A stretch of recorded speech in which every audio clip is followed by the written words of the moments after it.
The 7 seals have been broken. The 4 horsemen have come and taken over regions of what's left of the earth in the apocalypse. So we're going to be playing Apocalisse, which is from Acheron and Two Little Mice. This is on Kickstarter right now. It's got some beautiful books. It's done some it's got some really awesome funding on day one already. It's over 600 backers and almost $98,000 in funding. Super awesome. I'm going to tell you that if you are interested in anything that we are doing tonight, go check out the Kickstarter link in the description below. You can also access the quick start, which is we're doing like a condensed version of the adventure in the quick start on the show tonight. So yeah, stick around. We're playing Apocalisse from Acheron and Two Little Mice.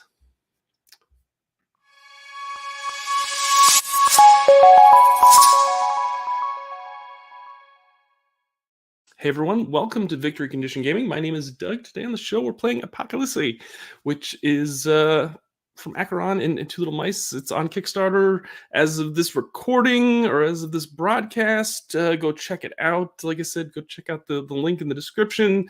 And if you're a fan of this game, hit that like button down below, and just let us know in the comments if you back this or if you're interested in this. I think that this is a really cool take on on Armageddon and the end times. I think it's really cool. I've said it's like Mad Max meets Renaissance dark fantasy, and I'm not on board with a whole lot of 5e systems and games and this and all that, but this is one that I'm really kind of excited about. So I was really excited that Acheron and Two Little Mice reached out and asked if we'd like to take a look at it and put it on the show. So here we are.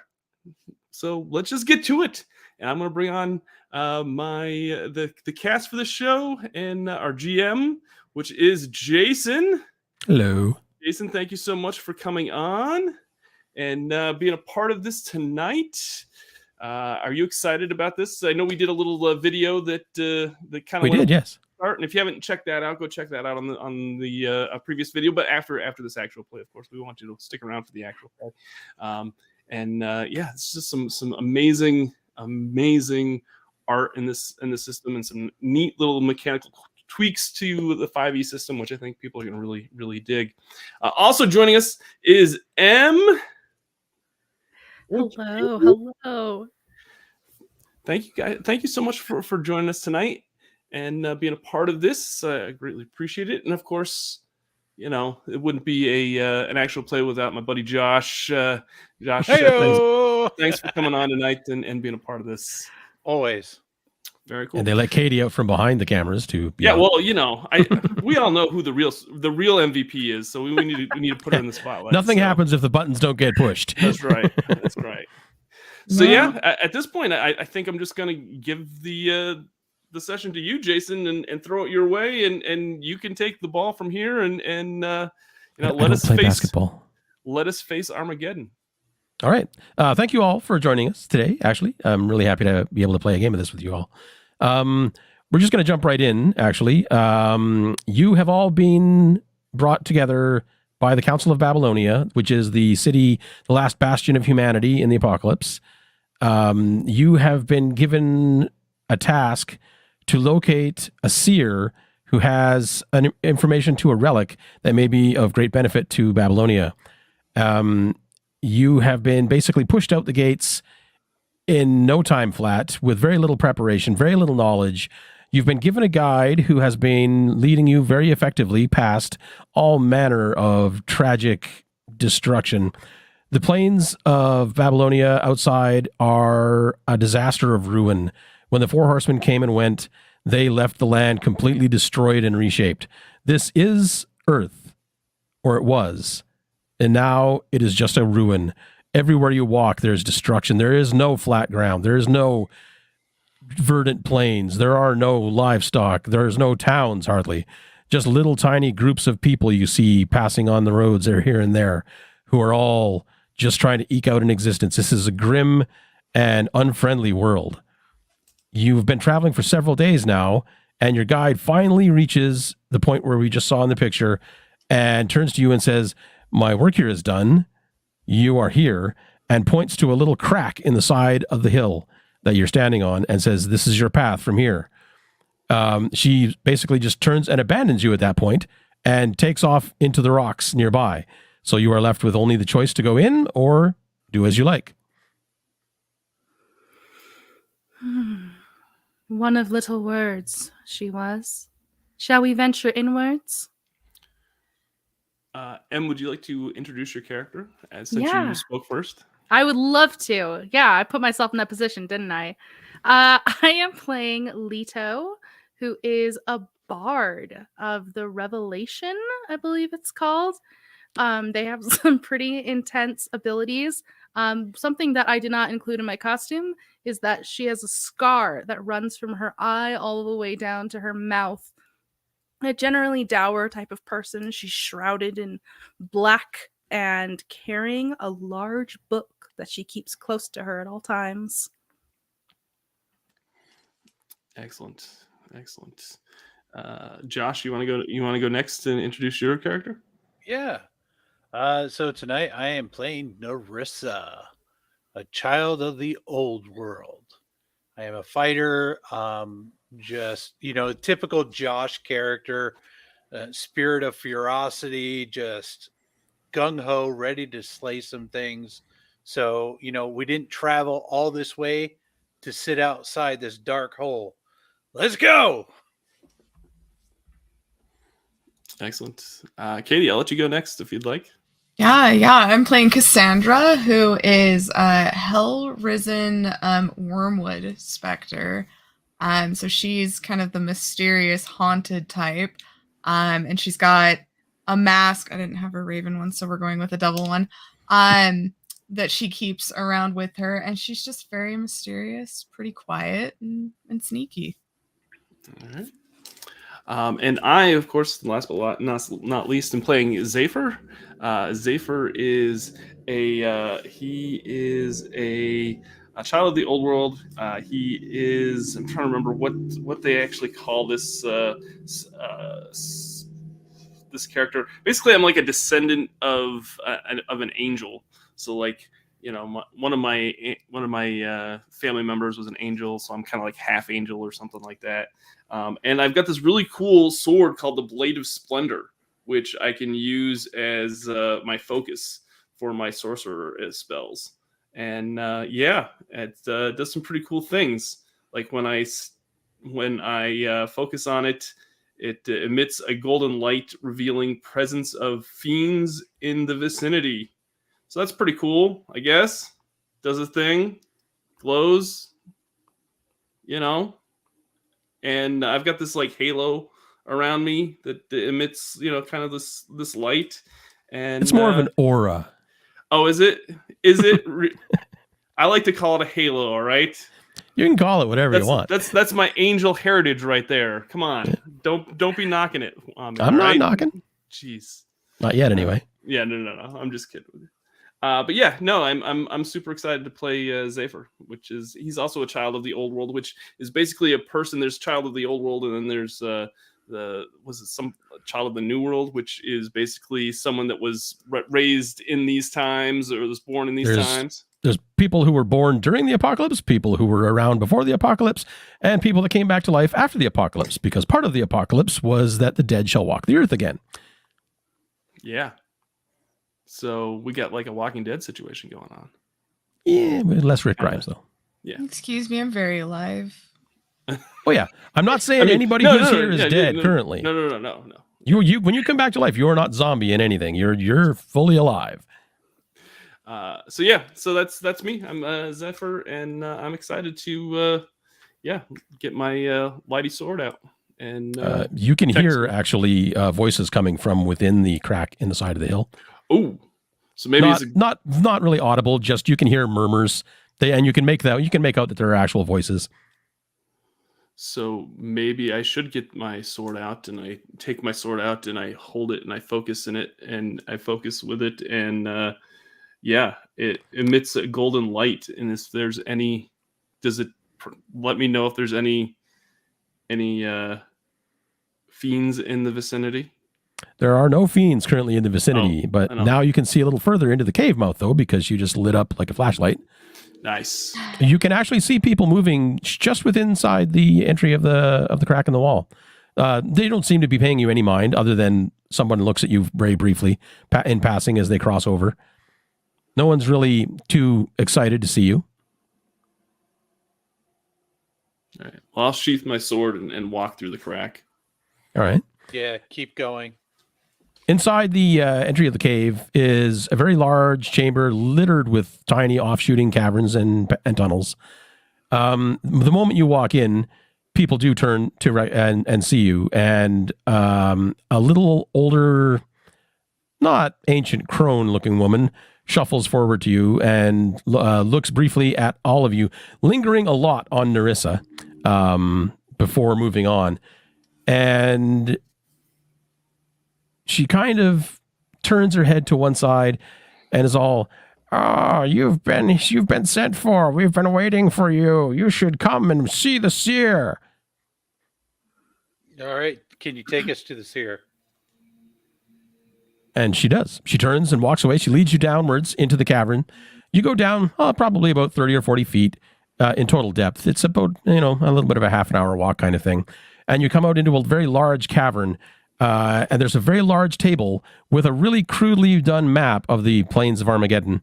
And seated at the end of the table is a woman clutching a book, not unlike the book that Leto carries, except this one looks as though it has been used to beat someone to death. It is covered in streaks of gore and dried blood and viscera. It is nasty looking. She stands from her spot at the table as you enter the room, and the tiny old lady, she dismisses herself and leaves the room. And the woman who is the seer that you've come to see beckons you all over towards the table. "Ah, we've been waiting for you for some time now. I can't believe that the Babylonians sent so many people." It has been quite the journey to arrive, but it was assessed that you would need every person here. What have your visions shown you? "I have seen a key. I cannot speak to the form, but it is a key to a sigil. And in my book, the sigils are referred to as the seals in some circumstances. This may be the key to one of the seals that was broken." And what do you hope to accomplish with such a key? "The Babylonian Council has asked that we retrieve this key and take it to them so that they may use it in the war between the throne and the abyss. It may be a valuable bargaining chip or something further of use when we find it." And if we do not know its form, how shall we find it? "I have seen the location of where it is at. I can direct you easily to that place." And she moves around the outside of the table a bit and starts arranging some pieces on the board for the map that she has, and shows you where you are currently and where this thing is. And there's a fairly narrow channel that gets you there with very little in the way of confusion or offshoot. There's some areas where there's no detail on the map, and she basically just waves over that part. And she says, "It is but 3 days from here. It should take you no time at all to arrive there. But you should know that I have also seen the forces of the throne and the abyss, both searching for this." A little competition. Nerissa will like that, I'm sure. Yes.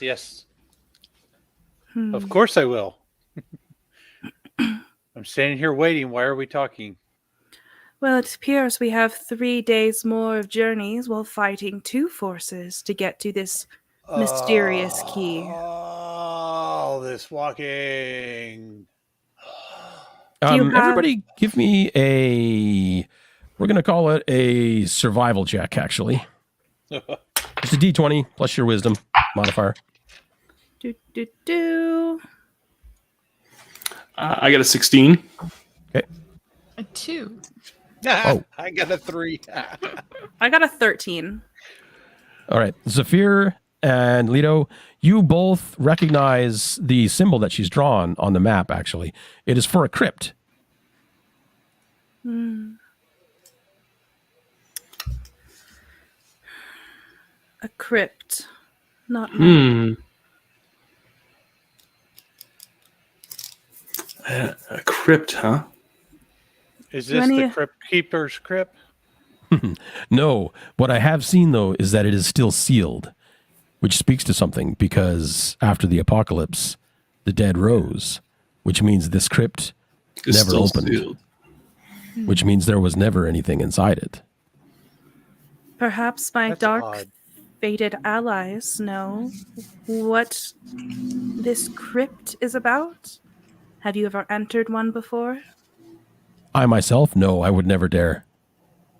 I simply read my book and provide portents.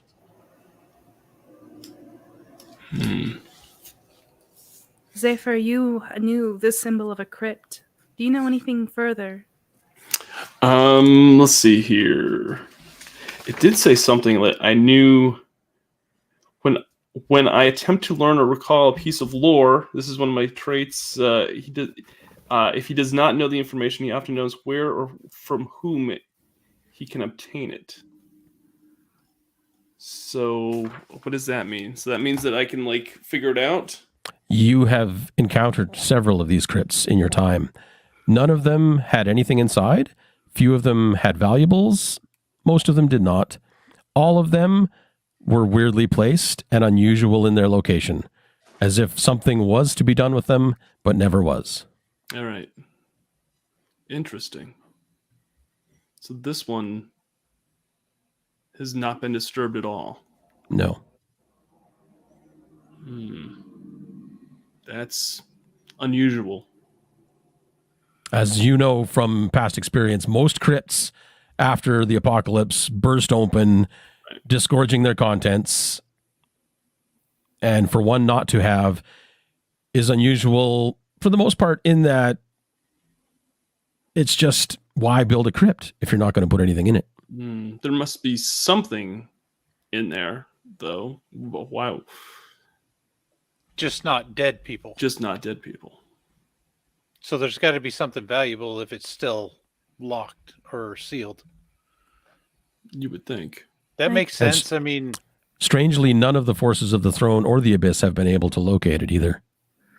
Well, it seems as if we will need your clever fingers, Cassandra, in order to access this crypt. I suppose we will learn more as we draw closer. Is there any other wisdoms that you can impart upon us before we take our leave? None that would be relevant to your cause. When you return, perhaps we could discuss your futures more. And she touches her book, not too obviously, but you can see her thumbing through papers just idly, as if she's, an idle tick kind of thing. I hope that your visions of blood do not haunt you. We shall leave. All right. Did anybody want to do anything else while you're here? There's really not a lot to do, but you can if you want to. No, I'm just going to follow Leto. All right. I'm Cassandra? just going to keep my sword sheathed and just look disappointed. Great. We're going to a crypt. There's nothing in it. I had nothing to fight. I'm just like, why am I here? So you give up so easily. You don't know that there's nothing in there to fight. Perhaps everyone who raised up was locked within. Very true. Cassandra, you are better than I at sensing the people around us. Did anyone seem upset by our mission? Cassandra will look around, sense some motive. Do they have sense motive? I assume so. There isn't really a sense motive in this game. You can roll insight if you would like, though. Yeah. I will roll insight. Yeah. Cassandra will look around. It's a 19.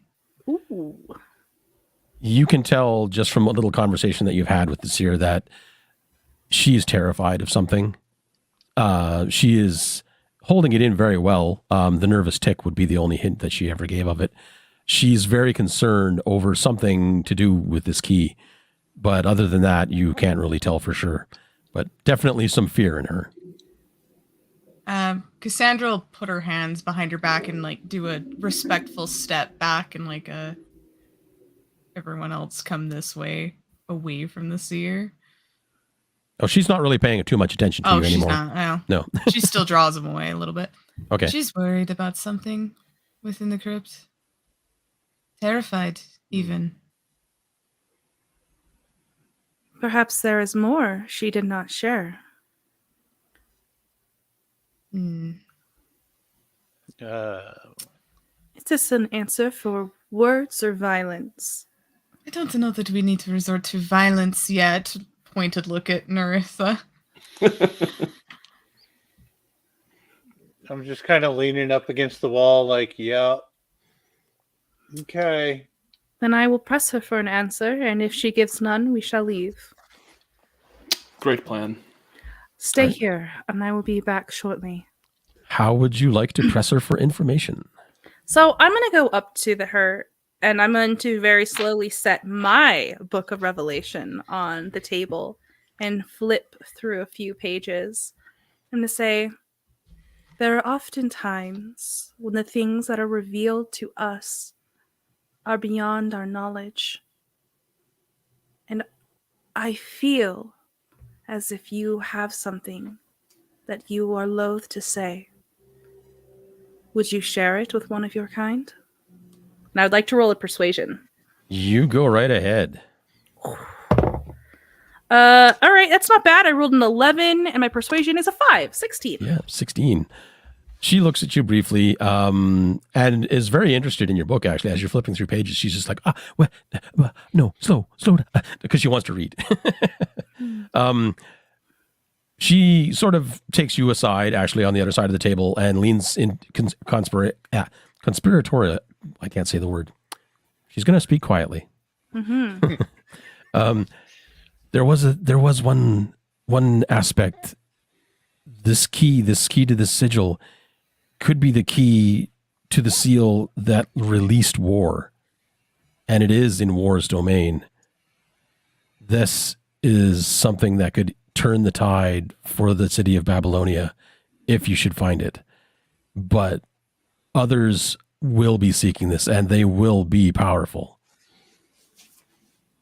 I see. Did you foretell our deaths?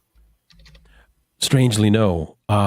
Anything to do with my sight of the key revolves only around the key itself. I see a sigil, and I see that it is a key to something in my visions, but I cannot speak to the form of it or where it's located. And why did you keep this from us? I did not wish to overburden anyone attempting to do the will of Babylonia with information that really changes little other than to cause worry. I understand. Luckily, my compatriots are quite strong. May we return swiftly with your key. Indeed, I would recommend haste, for when you remove this key, most certainly others will know of its presence. In particular, and they will descend war. upon us. I understand. War hit it, and war can certainly sense it. Well, I hope that fate will be kind to us this day. And She'll incline her head to this woman and then return to her friends. It would appear, Nerissa, that you will get your fight after all. That's what I'm talking about. Whoa! Once we've obtained this sacred item, all hell will break loose on us. Hasn't it already? I live for it. one thing, Leto, that will be of advantage to you all here is Leto has knowledge of the apocalypse as one of their traits starting off. Leto has an excellent geographic memory and an impeccable sense of direction and is able to recall the general layout of the landscape and settlements and other landmarks around you. So this path that she has laid out on her table, you will have no trouble following this path whatsoever. Nice. All right. Well, I think we should go follow a path. What do you guys think? Yeah. Yeah, no, I think that's great. Okay. Lead the way. Path of least resistance. Leto shall lead the way, of course. All right. So you take the hidden paths that lead to the south. The volcanic landscape extends before you like an alien world. The path looks over expanses of black rocks and fumaroles. Those are volcanic spits, if you're not wondering. They're spitting out heavy miasmas of ash and whatnot, certainly of appeal to the Wormwood Spectre. The top of the closest volcano is crowned by lava and rises majestically against the leaden sky. The path you follow snakes up between the peaks, through the valleys of ash and falls of petrified lava. You are forced to rise and descend several times as the wind howls against you, bringing with it the smell of sulfur and the sound of distant eruptions. You cannot but feel small and insignificant before the majesty and power of this place. There is no more space for bandits, hunters, smugglers, only warriors. True fighters can make it through these lands, and that is all. Now, as you make it through these lands, I need everybody to make me a Constitution saving throw. Difficulty 13, please. Ooh, flat 19. Nice. Okay. 15. Is that a 5, Doug, or what? 2022. 22. Holy cow. Sorry, Nerissa? 18. Okay. Cassandra? 15. All right. Everybody makes it easily. Basically, that's the lands. It's unbelievably warm and uncomfortable, and just you can barely breathe in most cases. You're drinking water as if it was going out of style. You're not super hungry or anything, but your supplies are being chewed into pretty effectively. You can see in the distance, at the end of your first trek, a cathedral of considerable size. It looks to be completely destroyed. It was obviously something that was here before the apocalypse. I'm going to need Leto to make me a DC 18 wisdom check, please. That's pretty high. Let's see what I got. Oh, that's definitely not going to make it. I rolled a flat 4, and then plus my wisdom. Yeah, it's a 0. Okay. Roll me a D12 then. 2. On your first day, around about late afternoon, you feel the ground begin to shake around you. It splits and cracks open in several directions. Rubble is falling everywhere. Enormous boulders start rolling down away from you and around you. I need each of you to make a DC 12 dexterity saving throw. Oh my gosh. Success. Success. Success. Oh, What's Sandra! I know. Roll me 2d6, please. How far off were you? Very. I rolled a Okay. 6. Yeah, I rolled real high. 2d6. I rolled 10. Okay, you take 10 points of bludgeoning damage, and you are knocked prone and buried under the rubble. Not deeply, but buried.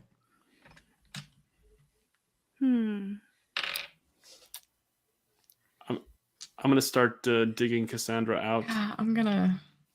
Yeah, Start I'll moving a couple give of the hand. big boulders and All right. Both of you make me strength checks, please. Okay.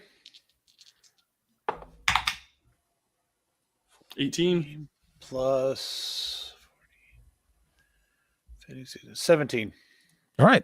It takes you no time at all to dig Cassandra out. She wasn't buried very deeply, just there was a few heavy boulders blocking her way from getting out on her own. Thank you. No You're problem. welcome. Are you hurt, Cassandra? Yes. My ribs are cracked, probably. Then hold still. And Leto will bow her head and say a short prayer before laying healing hands on Cassandra. And I'm going to cast a heal spell. All right. It's just cure wounds, first level. Okay.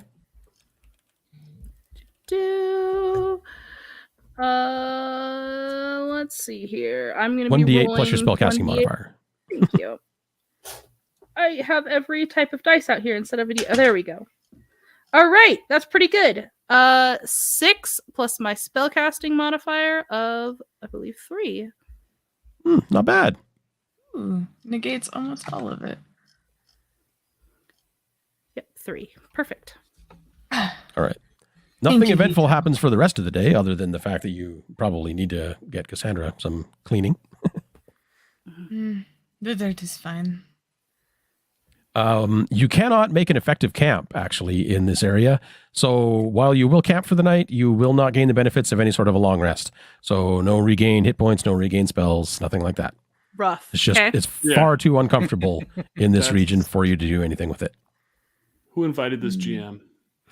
Sorry. It's the apocalypse. What were you expecting? The Howard Johnson? At least part of one. Okay, so the next day, Lido, are you still going to lead? I will still lead the way. All right, same as before. DC 13 wisdom, please.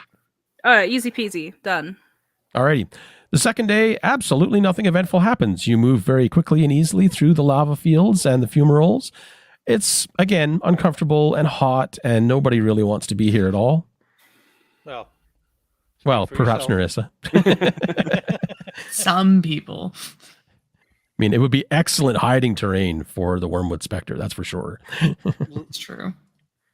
All right. Third day. Another wisdom check, please. All right. Oh, that is gonna be. I rolled an 11. Is this plus my wisdom or my survival? It is actually, it's a con save. I'm sorry. I should have been making a con save the whole time. Oh, okay. I succeed a con save. All right. Nothing else happens on the third day, and you see the cathedral rising up around you. You have not needed to use anything in the way of resources. We'll say for the sake of time that your water and food are doing not too badly because you haven't run into too many issues. Mm-hmm. All right. I'm just going to move out to the third day's description here. Blah, blah, blah, blah. Have I ever slept well since that first night? Do I recover my spell slot? No.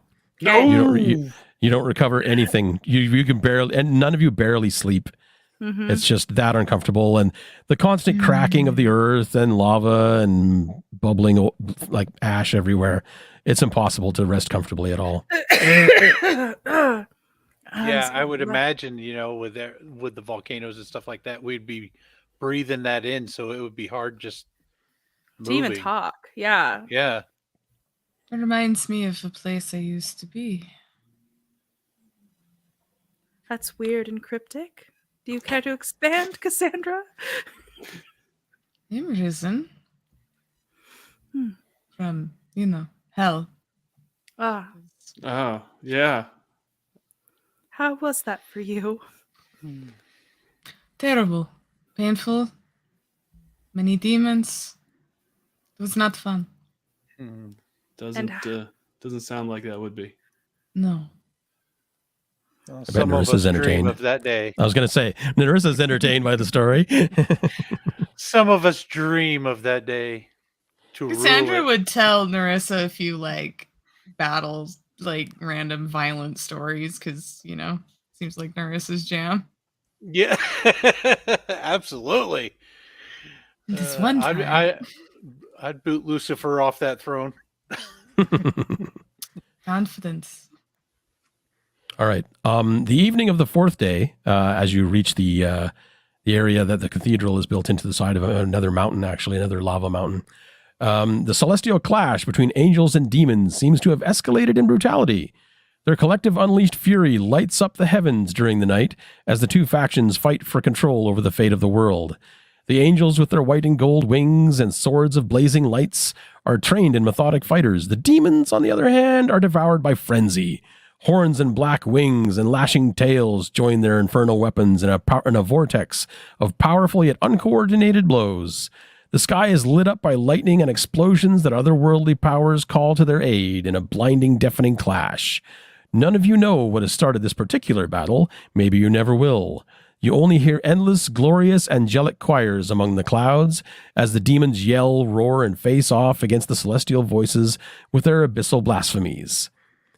When you make it to the edge of the mountain, however, you hear a massive crash of thunder around you, louder than all the rest that you've heard during the night, and it stops everyone cold. A gigantic, twisted, demonic bident plummets from the sky and rends the earth where it lands in two giant, gaping chasms. Everybody, let's see. You need to make a DC 15 dexterity saving throw. Oh boy. Okay, I believe in the rogue. Ooh, 15? 17, 18, 19. Barely. I just barely got a 15. Same. I got a 10. No. Ouch. Yeah. Ooh. All right. I will roll this for you. Okay. So I don't love the laugh, but No. It's never basically a what good thing happens to- is this gigantic bident, which is basically a pitchfork with only 2 tines, hits the ground. It is easily the size of a telephone pole. It is massive, and it's made out of some sort of unearthly metal. It hits the ground cracks open, and where are you guys standing? On a lava field.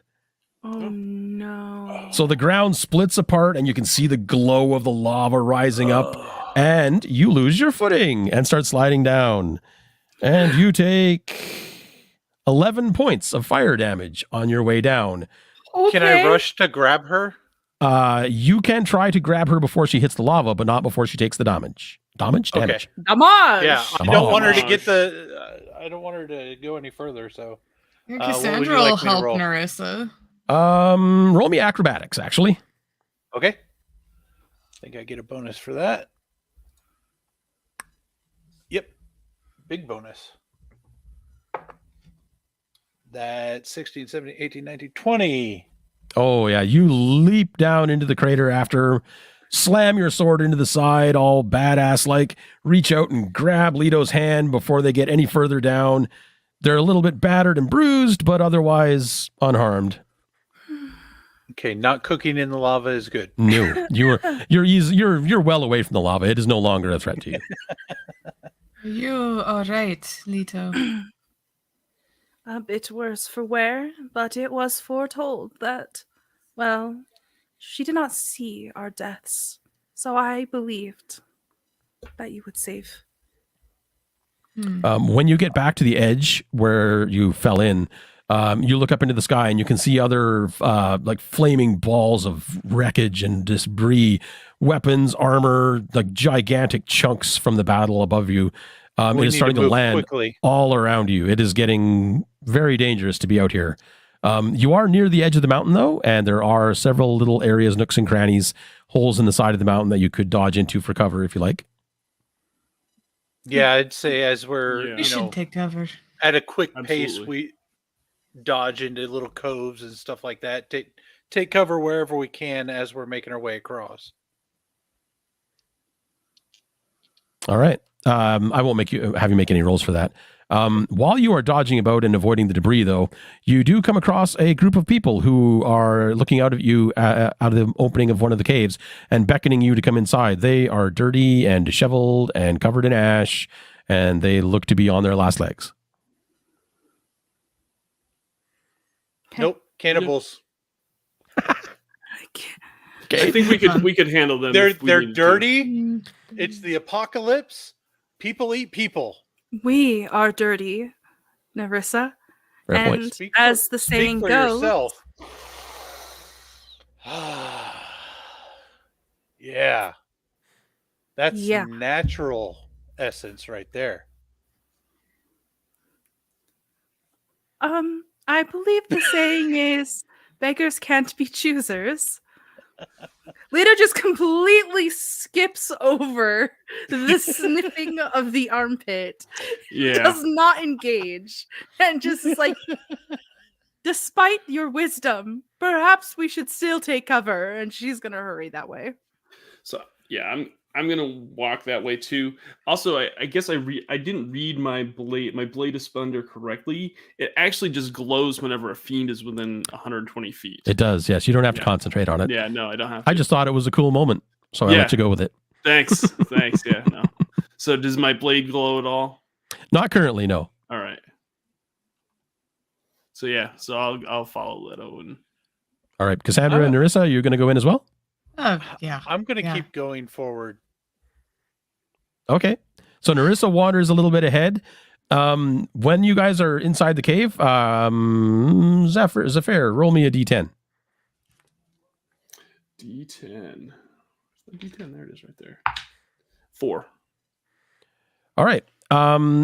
Everyone in this cave looks absolutely starved. They're all just looking at you with gigantic, hopeful eyes, hands outstretched. Some of them are even just like, food, share. We're so tired. We're so hungry. I don't think I have any food on me. Do I? Doesn't say anything on my. What does your character sheet say? Doesn't say anything on my equipment. I don't see any. Yeah, food you on do me. not have any food on you. I just checked. No. So, I'm. So I'll be like, sorry, I have nothing to give you. I apologize. Would anybody else like to check and see if they have any food? Or, well, except for Narissa, obviously. No, Cassandra's gonna look at him and be like, "We are not the saviors that you were looking for. Stop begging. It will do you no good here." Leto? I have no food on my inventory. Okay. All right. So they all look completely crestfallen and heartbroken, but they understand, and they slowly just like back away into the cave further. Are you going to stay with them? The noise and whatnot, the thunder and the falling of debris and whatnot, is starting to abate outside. We should probably go get Narissa. Probably. Before we do, how long have you all been here? Lita will address the people hiding in this cave. Almost 5 days now. We ran out of food and water 3 days ago. That is horrible. If I had something to give, I will, but all I have are words. You must fight, struggle, survive. If there will not be food and water that walks to you, you must go to it. Roll me performance. I shall. Oh, that's really good. Okay, hang on. What's my bonus to perform? A plus 5. 5 plus 18, 23. Wow. Your words strike a chord in these people, and all of them, you can see them standing up. They're more confident. They look more enthused. They look more courageous even. And while it won't matter to you guys, it qualifies for inspiration for them. So anything that they try to do in the next little while is going to be inspired. But they all take heart in your words, and they nod, and they're all like, "Thank you so much. It means so much that someone actually cares." Go, find your peace.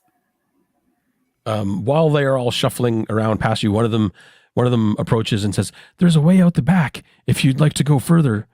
If you're trying to go to the mountain, there's an easier way." And they point down into the cave a little bit, and you can see, now that you're paying attention to it, you can see the light shining out from an entry about probably 60 feet further into the cave. Thank you.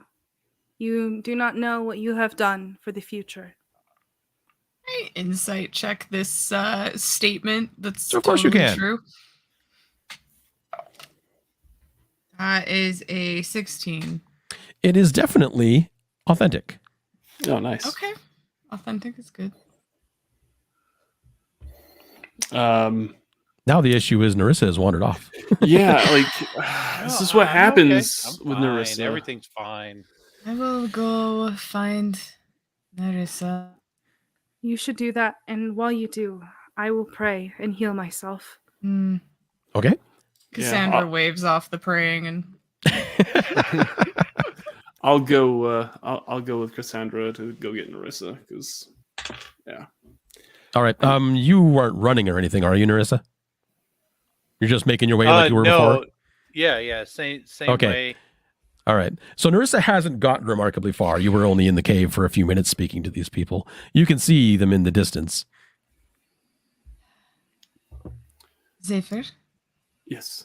do not pull your sword out at this moment. We do not need to be a beacon for anything around us. And she's gonna like start striding forward, sword away. Good call. Yeah, you're right. You're right.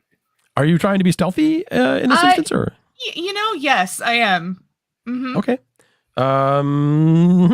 Be sneaky. Yeah. Roll me stealth, actually.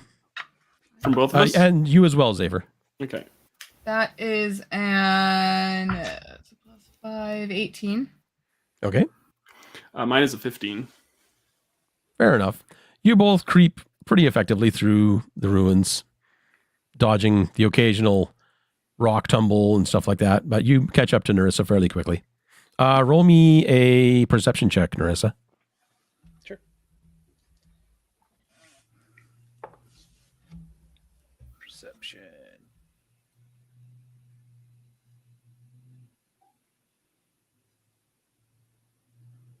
Okay, 11. You do not notice them coming. Great. So you two arrive on Nerissa's 6 very quietly. Can I, if Nerissa's like near some stone, can I just like throw a dagger right by Nerissa's head to just Sure. Yeah, Yeah. that's how I get Nerissa's attention. I love it. You're more than talented enough with daggers. That's not even a roll. You that's just cool. So we'll allow that to happen.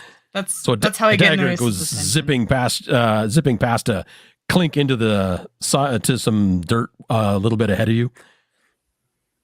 I spin around and obviously Behead yeah, Cassandra. and then as my sword's coming down, I stop. Cassandra doesn't even flinch. You should be listening better than what you are. Badass. Oh, yeah, you got the jump on me this time. Maybe we'll listen better next time. Where's Back in the Leto? cave. Back in the cave. There is, from what we were told by the people in there, a better way to get where we were going. Wait, so you left Leto in there by herself? Leto is safe. We are returning now. You were the one who wandered ahead. Wandered ahead. I'm trying to get to the thing where we're going, and there's this great show up here going on. God, I just want to be a part of it. Yes, well, that is not for us. Cassandra will go pick up her dagger. We need to go back this way and, pay attention this time, and we won't die. Yeah, we got to go save Leto from them, or Leto from the from all the cannibals that you left her with. They are not cannibals. Yeah, you get hungry enough, you'll eat whatever's laying around. Cassandra just rolls her eyes and starts stealthing back. Yeah, I'll start. Yeah. As soon as that conversation started, I'm just like, I turn around. Xavier's probably like, back. no. What is this? Like, why are we even going back for this person? All right, so you're all heading back? Brawn. Yes. Yeah, at a bit faster pace, because I'm actually genuinely concerned that these are cannibals and that they're gonna trick Okay. and eat my friend.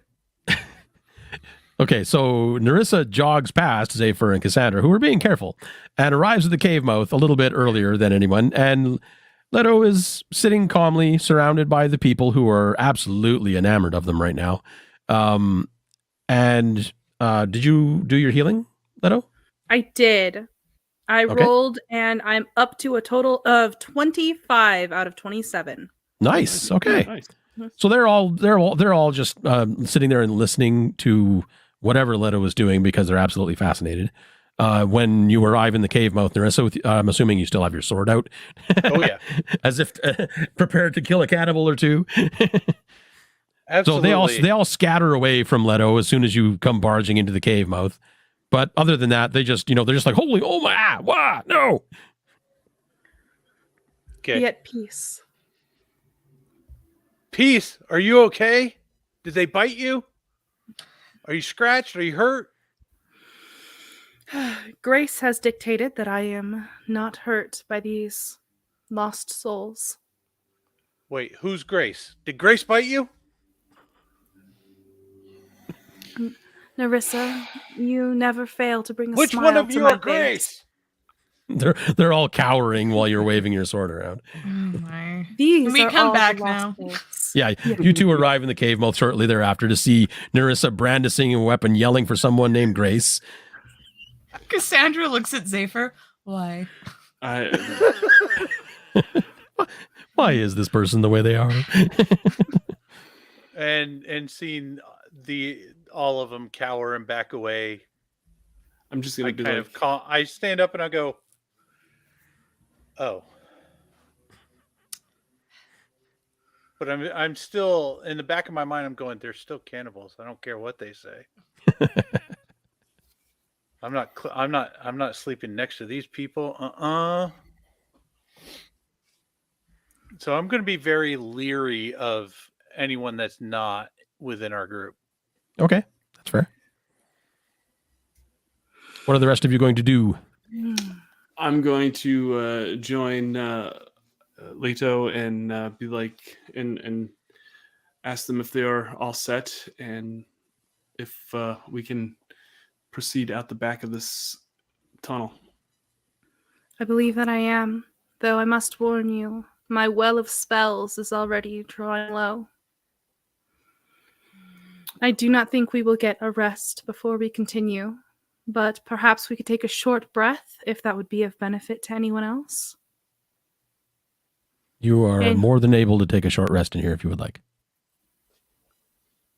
Do you guys need one? I don't need one, but I don't know if Okay. anybody else needs one. Okay. I can do a song of rest on a short rest, and everyone could regain 1d6, I believe it is, of healing. But if we don't need that yet, we can save it and move on. Yeah, let's save it and Let's move save on. it. If you Okay. are all good, then let's continue. We best. Nerissa's bound to jump off someplace else, try to get herself killed, and then we'll have to save them. Yes. So, All right, so you're going to head out the back then? Yeah, I let's do think it. so. Yeah, it seems like it's a easier way. All right. Emerging back out of the cave, you step out into the dark and silent sky above on the other side of this small fountain mountain. A cloud front the color of ruby and rust is moving in from afar. This is known to you all. It is a storm of blood, as a lot of the water and the lakes and the rivers turn to blood during the apocalypse. One of the many unnatural phenomena taking place in the lands of Armageddon, the air saturates with the scent of iron, familiar and nauseating. It takes a few seconds for the gray and black ground to be washed by a rain of blood, raising even more nauseating vapors and fumes as it meets the lava. It is hard to see through, though it does not last for very long. Just as it appeared, the storm moves away. What it leaves behind is a soaked landscape shrouded by a mist of unnatural color. And in the near distance, you can see 6 goat demons coming towards the cave entry that you've just emerged from. They seem to be intent on you and the cave itself. So I'm going to get everybody to roll initiative. Oh, those are beautiful. they're cute. I want to Alright. pet. Okay. If we scare them, do they like stiffen up and like fall over? You can try. You can certainly try. All right. Oh, sure. The one time that I don't roll well is initiative. That's how it goes. 16. Okay. I have 9. Okay. I have 14. 11. Oh, Katie, our timing is too similar for us to be on the It's- same games. I know. We should It's all stop good. that. Okay, so 16, 9, 11, and what did you get, Katie? 14. 14? Mhm. All right. And the goat demons are definitely going last. All right. Nerissa, you are first. All right. They are about 40 feet away from you. Okay. I will go ahead and they're 40 feet away.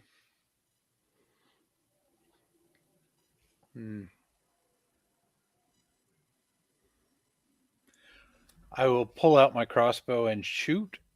Okay.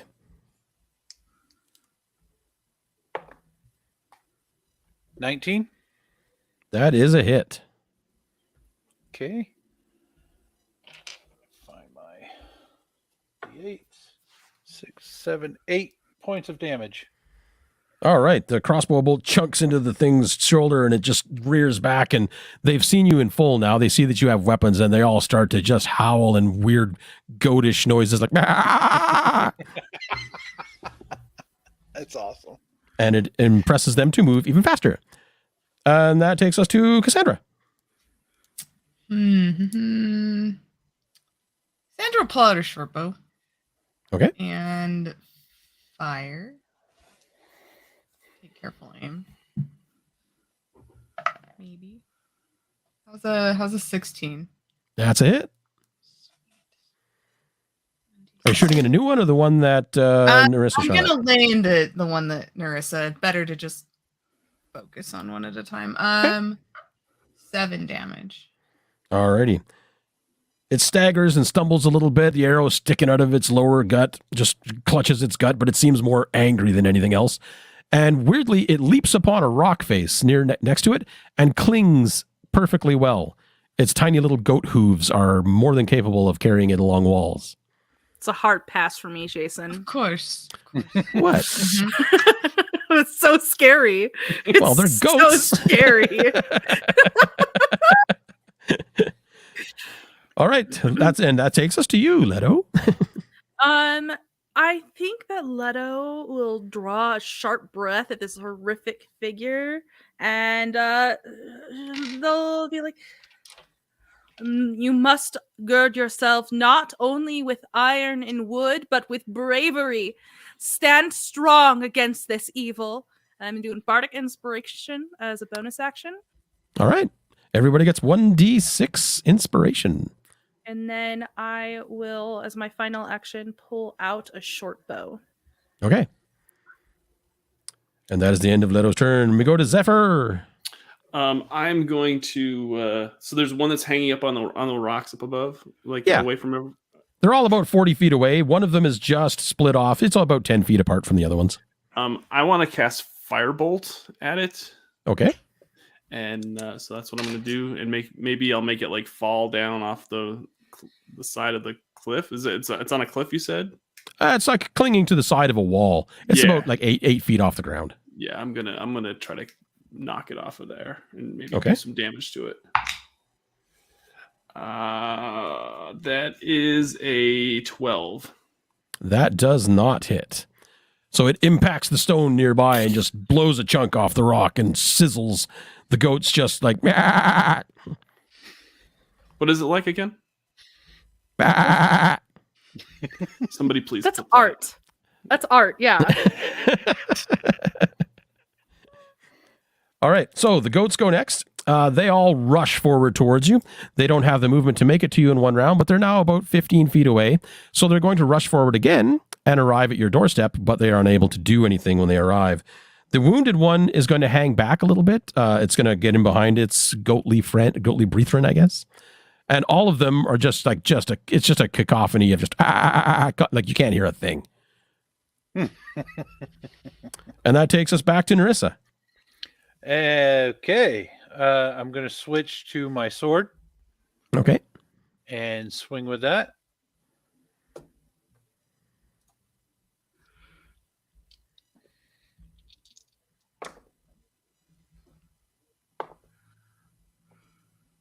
$14, 15, 16, 17, 18.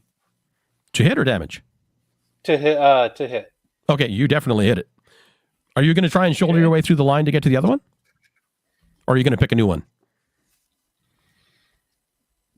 I think I'll pick a new one. Okay. Whatever's closest. That one's damage. I'll let them no have worries. it. Yep. Let's see. So that's 9, 10, 11, 12 points of damage. All right. It looks viciously wounded. There's a great big gash because you've seen Nerissa's sword. It is a brutal thing. It just opens it up from shoulder all the way across its rib cage, and it's just, you see this weird blackish green blood pouring out of its chest, and it's like, ah. What was it like again? I'm not making that noise again, Doug. It's going to happen enough in this fight. Don't you worry. You're gonna make a soundbite of that, right, Doug? Oh, definitely. Oh, man. All right. That's it for Nerissa? Yeah. I'm gonna stand my ground and. All right, Cassandra, you have many goats to choose from, including another wounded one. So many goats. So they're like right here. They are basically in melee range with you now, yes. Okay. Cassandra's gonna smirk at the one that Nerissa just laid open and like do it so easy. And she's gonna kind of do like a tumble around, drop her short bow and grab her rapier, and she's gonna attack the one that's laid open. Sure. With a 17. And that's a hit. And I think that will do sneak attack too. Okay. We're within range. You are within range, and you are definitely flanking with other friends, so yes. So Sneak attack. she's gonna take advantage of that, and she's just gonna lodge her rapier up into this wound. 8 and do 15 damage.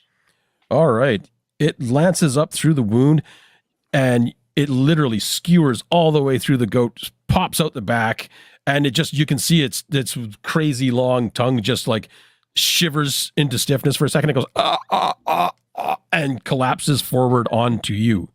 Doesn't bear you down to the ground, but it is dead. It is completely dead. And it's not bleeding all over you too, by the way. Not that it's causing you any damage, but it's gross.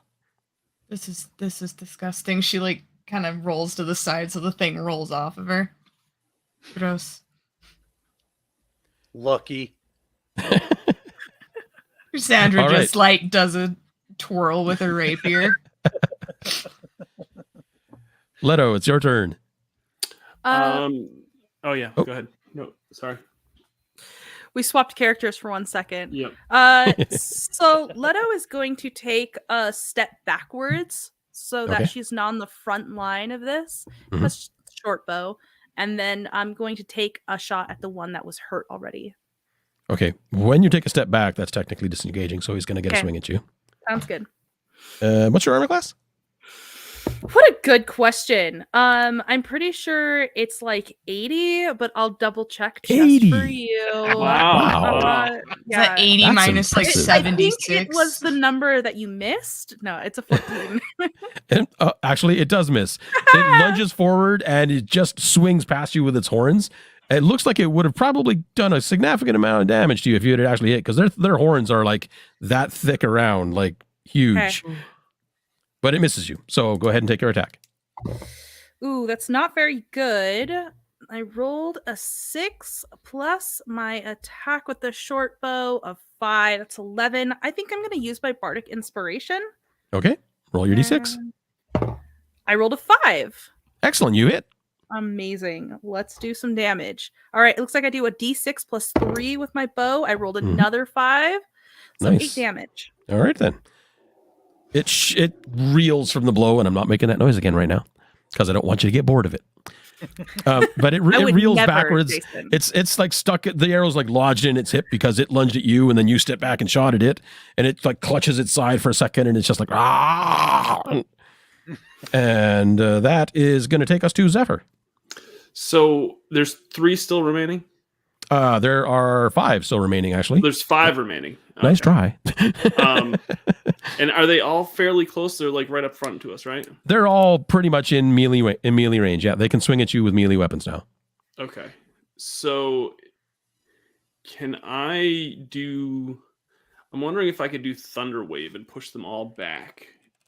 You would have to... Well, Thunderwave works in a cube, so it's basically a 15-foot cube starting on you. So you're in the middle, and it goes out basically 7 or like 6, 7 feet on either side of you. I gotcha. And then it goes forward.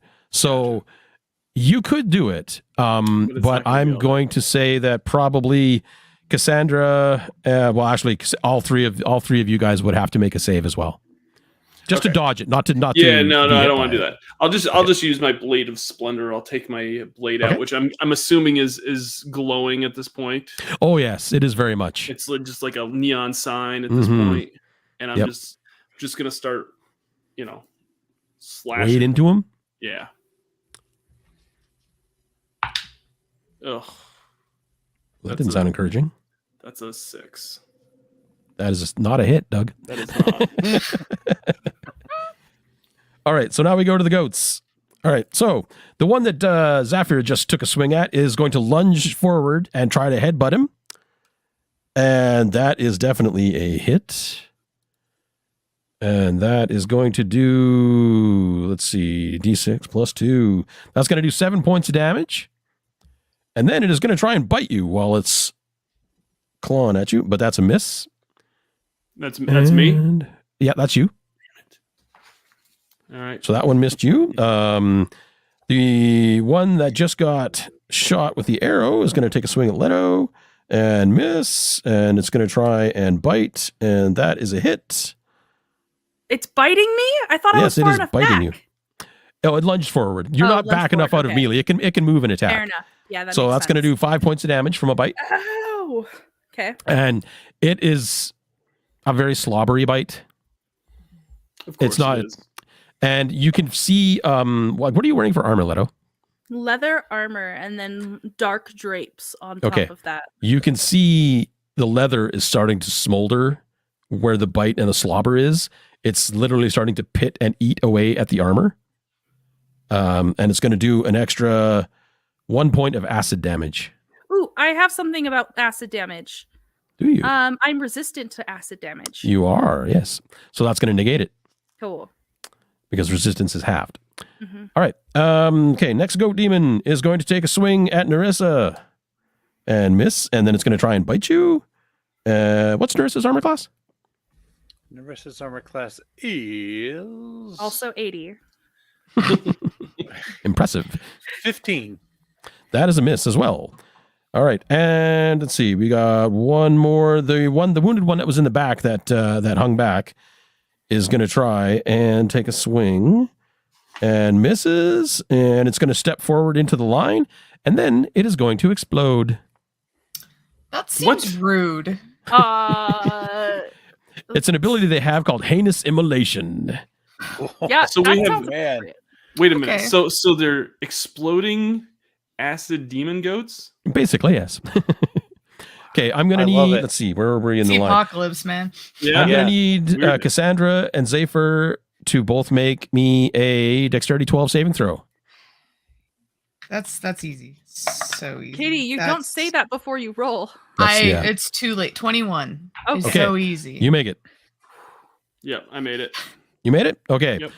It explodes and sprays guts and ichor everywhere, and wherever it hits, the same sizzling that's coming from Leto's armor. It's just smoke starts rising off the ground. And this is even more gross because you just had a blood rain, so it's mixing with blood. So it smells absolutely disgusting. Like it's almost, Nerissa's going to waft it in. Yeah. But this is like, if you were going to lose your lunch, now's the time. And that is it for the goats. So we will go back to Nerissa.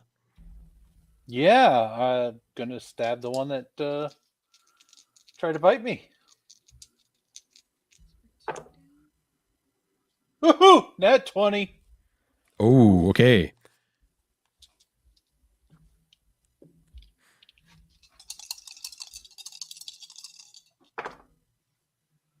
Uh, 12, 13, 14, 15, 16, 17, 18, 19, 20 points of damage. Okay. Not to steal a line from another famous show, but how do you want to do this? Oh, I want to come up between the goat man's legs and rip it right up. Oh, like right in half? Yeah. Okay. Yeah. The goat's eyes go wide, and the blade just. You've. Can you put Nerissa's picture up on the screen? Yeah. See that serrated edge? Ooh. Hell Nerissa's yeah. just sawing back and forth up through this goat demon from stem to stern, as it were, and you can see it's just like shuddering, it's like, and it falls in half, perfectly bisected. There's Yes. acid sizzling away on Nerissa's blade, but it doesn't do it any damage. And the thing is definitely dead. I would hope so after that. All right, now after that disgusting interlude, Cassandra. Cassandra, wiping gore off of herself, peers around at Nerissa. Lucky hit. And then let's see how many. Okay, we have 5 left now. 2 There are dead? 4 left now. 4 left. Okay. One blew up, and the other one got split in half. I'm just gonna, hit one with my rapier. A new one? 'Cause a new one. None of the Okay. other ones have been damaged. So we're gonna go for a new one. Oh, there's still 2 damaged. Never mind. I'm gonna go for one of the damaged ones. Okay. The one that was initially hit with the crossbow bolt actually is in melee range now. Because it's going after Leto. I'm gonna run around to flank that one to try to just get that off of Leto with a 18. That is it. Okay. 11, 15, 18 damage. That is one dead goat. How do you want it to die? So seeing this goat still on Leto, Cassandra takes off and kites around, and then she does this little like leap up, and then the rapier just goes right through the skull, and she just lands on top of the falling goat. It doesn't even have a chance to make a noise. It's just like its eyes go wide in surprise, and it's just fall. All right, that is it for Cassandra. We're on to Leto now. There is one more that's been hurt, right? And then There is one more that is injured now, yes, and 2 fresh. I think for their action, his head is gonna like snap up to the sky, and bloody tears well in their eyes before their gaze snaps to the hurt one, and their voice deepens and grows intoned as they invoke this creature's destiny, and they say, "It is your fate to die today." And I'm going to use my cool ability, Inflicted Destiny. Mm-hmm. Yeah. I believe I'm going to be doing a D. They have to make a save. Yep, it's a wisdom save, yes. It is a Constitution Oh, is it a save. Constitution? I'm sorry. I think so. Hang on, let me do. Nope. Target must succeed the wisdom saving throw. I have to do a Constitution. Okay, what is your spell save DC? It should say on your sheet there somewhere. It says a 13. All right, let's see if they save. Nope. No. Yay! All right. So I believe this is a D6 plus 3. So 5 damage. Okay. And then I have to succeed my saving throw or take a level of exhaustion. Yes, you do. And this is 8, a DC plus 8 plus my proficiency bonus Constitution saving throw, yep. All right. So probably like an 11. Oh, I rolled a nat 20. Oh, you shrug it off as if it was not even an Yeah, issue. not a problem. That was cool. And then I think I don't have any that are engaged with me right now, correct? No, not currently. Well, of this one you have its specific attention right now because it is just like you can see. You cannot. It almost looks like it sort of took some sort of internal damage, like something just went pop inside it, and it just went for half a second. Mm-hmm. I'm gonna back up away from it. Okay. That seems wise. Safer.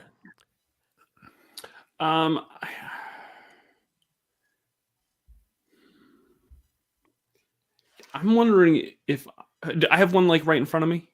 Well, there's one like they were arrayed in a line before you slaughtered half of them, but there's like one like 5 feet to your right, 1 5 feet to your left, and the one that's facing off with Leto right now. Okay, so maybe it is a good time to do some Thunder Wave, and You definitely can without risking any sort of all right, injury now. Yeah. Yeah, I think that's what I'm gonna do. see if this works. So I have to make a 12. save on that, right? I have to make a con save or something? Do you have to make a con save? I believe so. Okay. Let me just make that real quick here. They failed their con save. Okay. And that's what, 2d8 damage? It is 2d8 damage. Okay. Roll your damage. That's an 8. That's a 1. So 9 damage. Min-max. Yeah. All right. So you clap your hands together and cast your spell, and this thunderous crash happens, and these two goats just go tumbling away from you 10 feet. So they're now 15 feet away from everybody. Nice.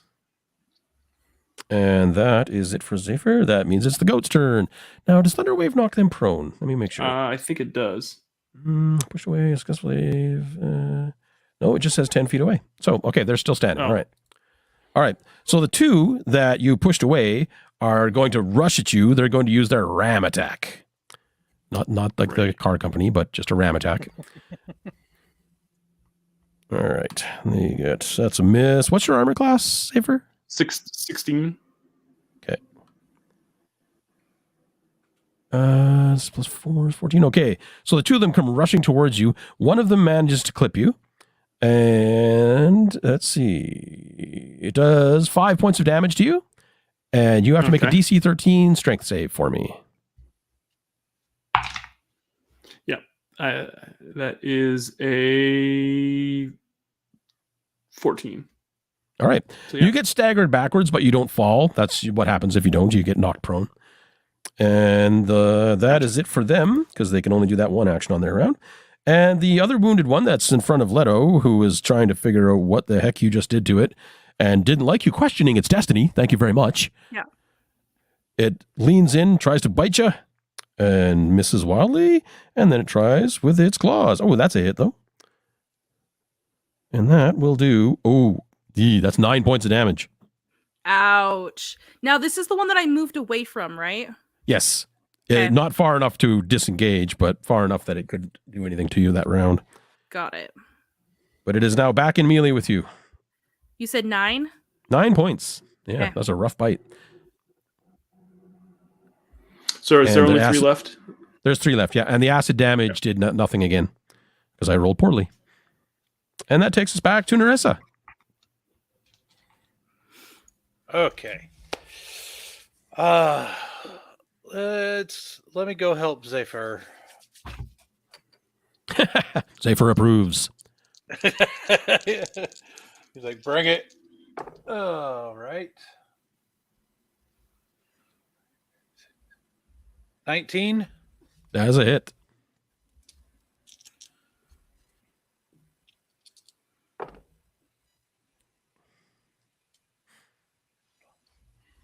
$16 points of damage.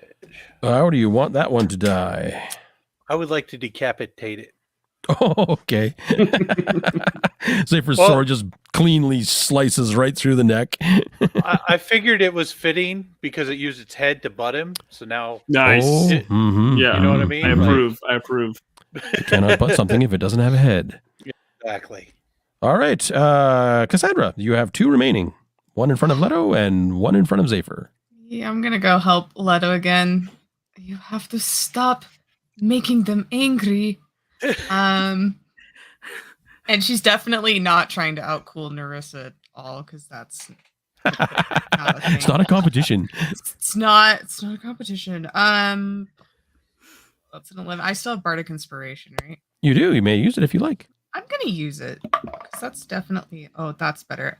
So I had an 13, so now it's a 19. That's a hit. Sweet. Let's do some good damage here. 10, 16, 19 damage on this one. Oh, how do you want that one to die?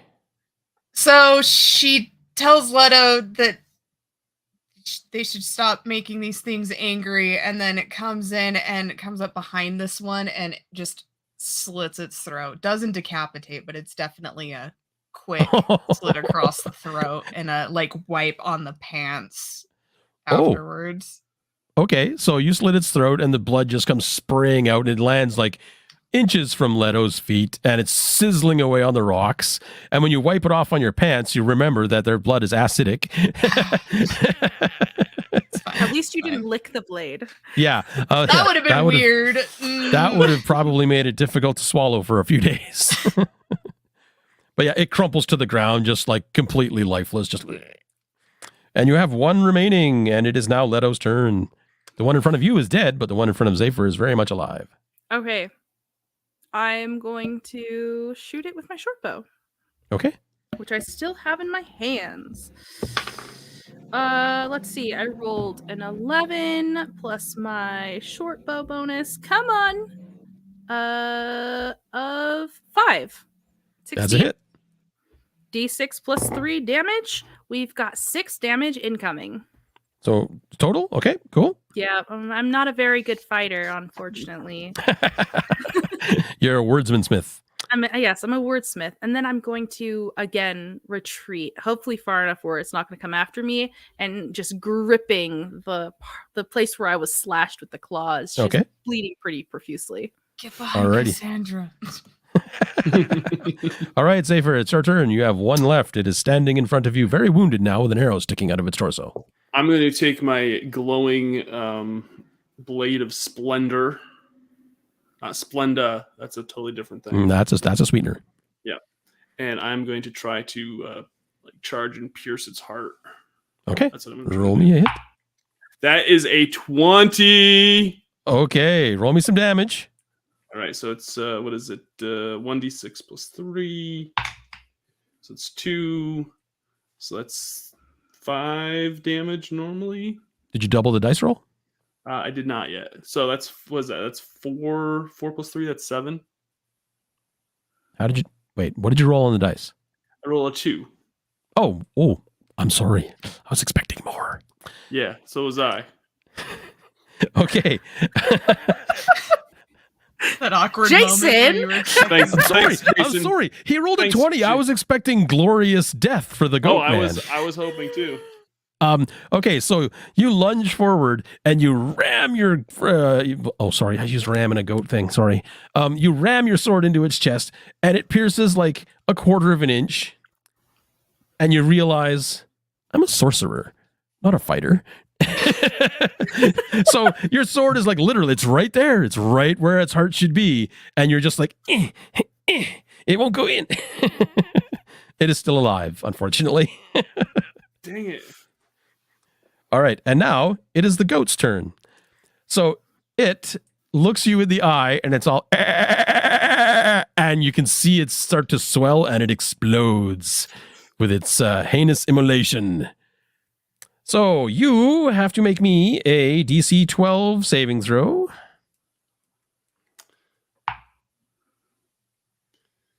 That is a 13. You make the save. So you are only going to take 3 points of acid damage as it just bursts like a ripe balloon. I have the All right. worst mental image of this. Just like it just swelling horrifically, the eyes getting huge. Yeah, it's and then just basically what it does. Yep. pop. It just like... I don't like the apocalypse. Just to throw that know? out there. All right, and that is the end of the monsters and the combat. And you hear a cheer up from behind you as the scavenger folks in the cave are looking out of the cave mouth, and they're all like, "Yay!" I'd like to take one of the horns, set of horns, as a souvenir. Okay, that'll take you a few minutes to carve off of there in a gruesome fashion, but We it got can be time. done. Should we take a short rest? I could use that song of rest now. Yeah, I should. I definitely need. Sure, go ahead, guys. Narissa's like, that didn't get us. Cassandra's gonna like observe Narissa over here. Okay. Now, if I'm Yeah, go ahead. correct, I do 1d6 of healing to anybody who hears my performance. You bet. Is it plus my charisma at all or no? I believe it is, actually. Okay. I rolled max. Nice. That means a total of 9 for everybody, 9 points of healing for everyone. which Nice. was super clutch. And that is from the Song of Rest, and that does not negate the short rest as well. So you can all roll your hit dice if you would like one of your own hit dice. So for each class, you all have your own separate hit die. You can roll one of those if you like to regain any other lost hit points you have. I think I will. All right. Is anyone still wounded after that? I still have Such 3. I have fighting shape. 3 hit points that I'm down. You're down 3, okay. Lido? I am full health. All right. All right, your short rest ends, and the crowd in the cave is all exuberant and thrilled with you. They've completely forgotten that they're hungry and starving at this point.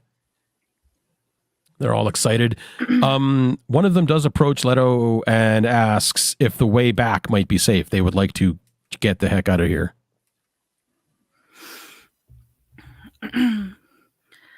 Yes. Get out while you can. They do not dally at all. They gather what meager possessions they have and flee out the entrance of the cave in the opposite direction, back the way you guys entered, leaving you to your own devices. So you may do what you will at the moment. You can see the cathedral in the distance now. It's getting closer. We are close, my friends. Rally yourselves for the final push inward. Oh, I'm ready. I'm feeling it. I'm just peacocking it down the way.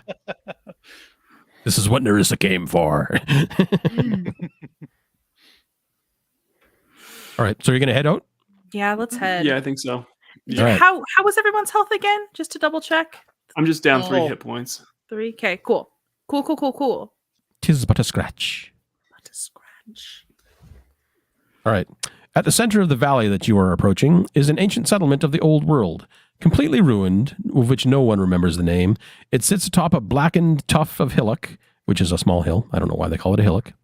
This city once was surrounded by fortified walls and stone houses with their red terracotta roofs dotted all up the hillside. Even at this distance, the cathedral towers over the other raised buildings and must have been one of the landmarks of the city, with its facade of white and dark stone proudly rising in the main square. Today, the cathedral is the sole recognizable structure amidst a mound of ruin and debris. Where there is a church, there will be a crypt. A holy place to lay people to rest. Give me a perception check, Leto. Okay, I rolled a 12 plus my perception of 2, 14. All right. You can see in one of the upper windows of the cathedral a symbol similar to that which was placed on the map in the Seer's chamber back in the mountain. Zephyr, do you see that? Up in the window. I do see that, yes. Then my eyes do not betray me. I believe that is where we must go. As you finish that statement, you see in the distance, quite far away from you, barely visible, another group of goat demons rushing around in the rubble. They don't notice you at all. They have no interest in you. They're scrabbling around, digging and overturning rocks and debris and whatever they can find, and then they scurry out of sight. What did they sound like, though? Because they're probably looking You can't hear for them from here, Doug. Oh. But it might have sounded like in the distance.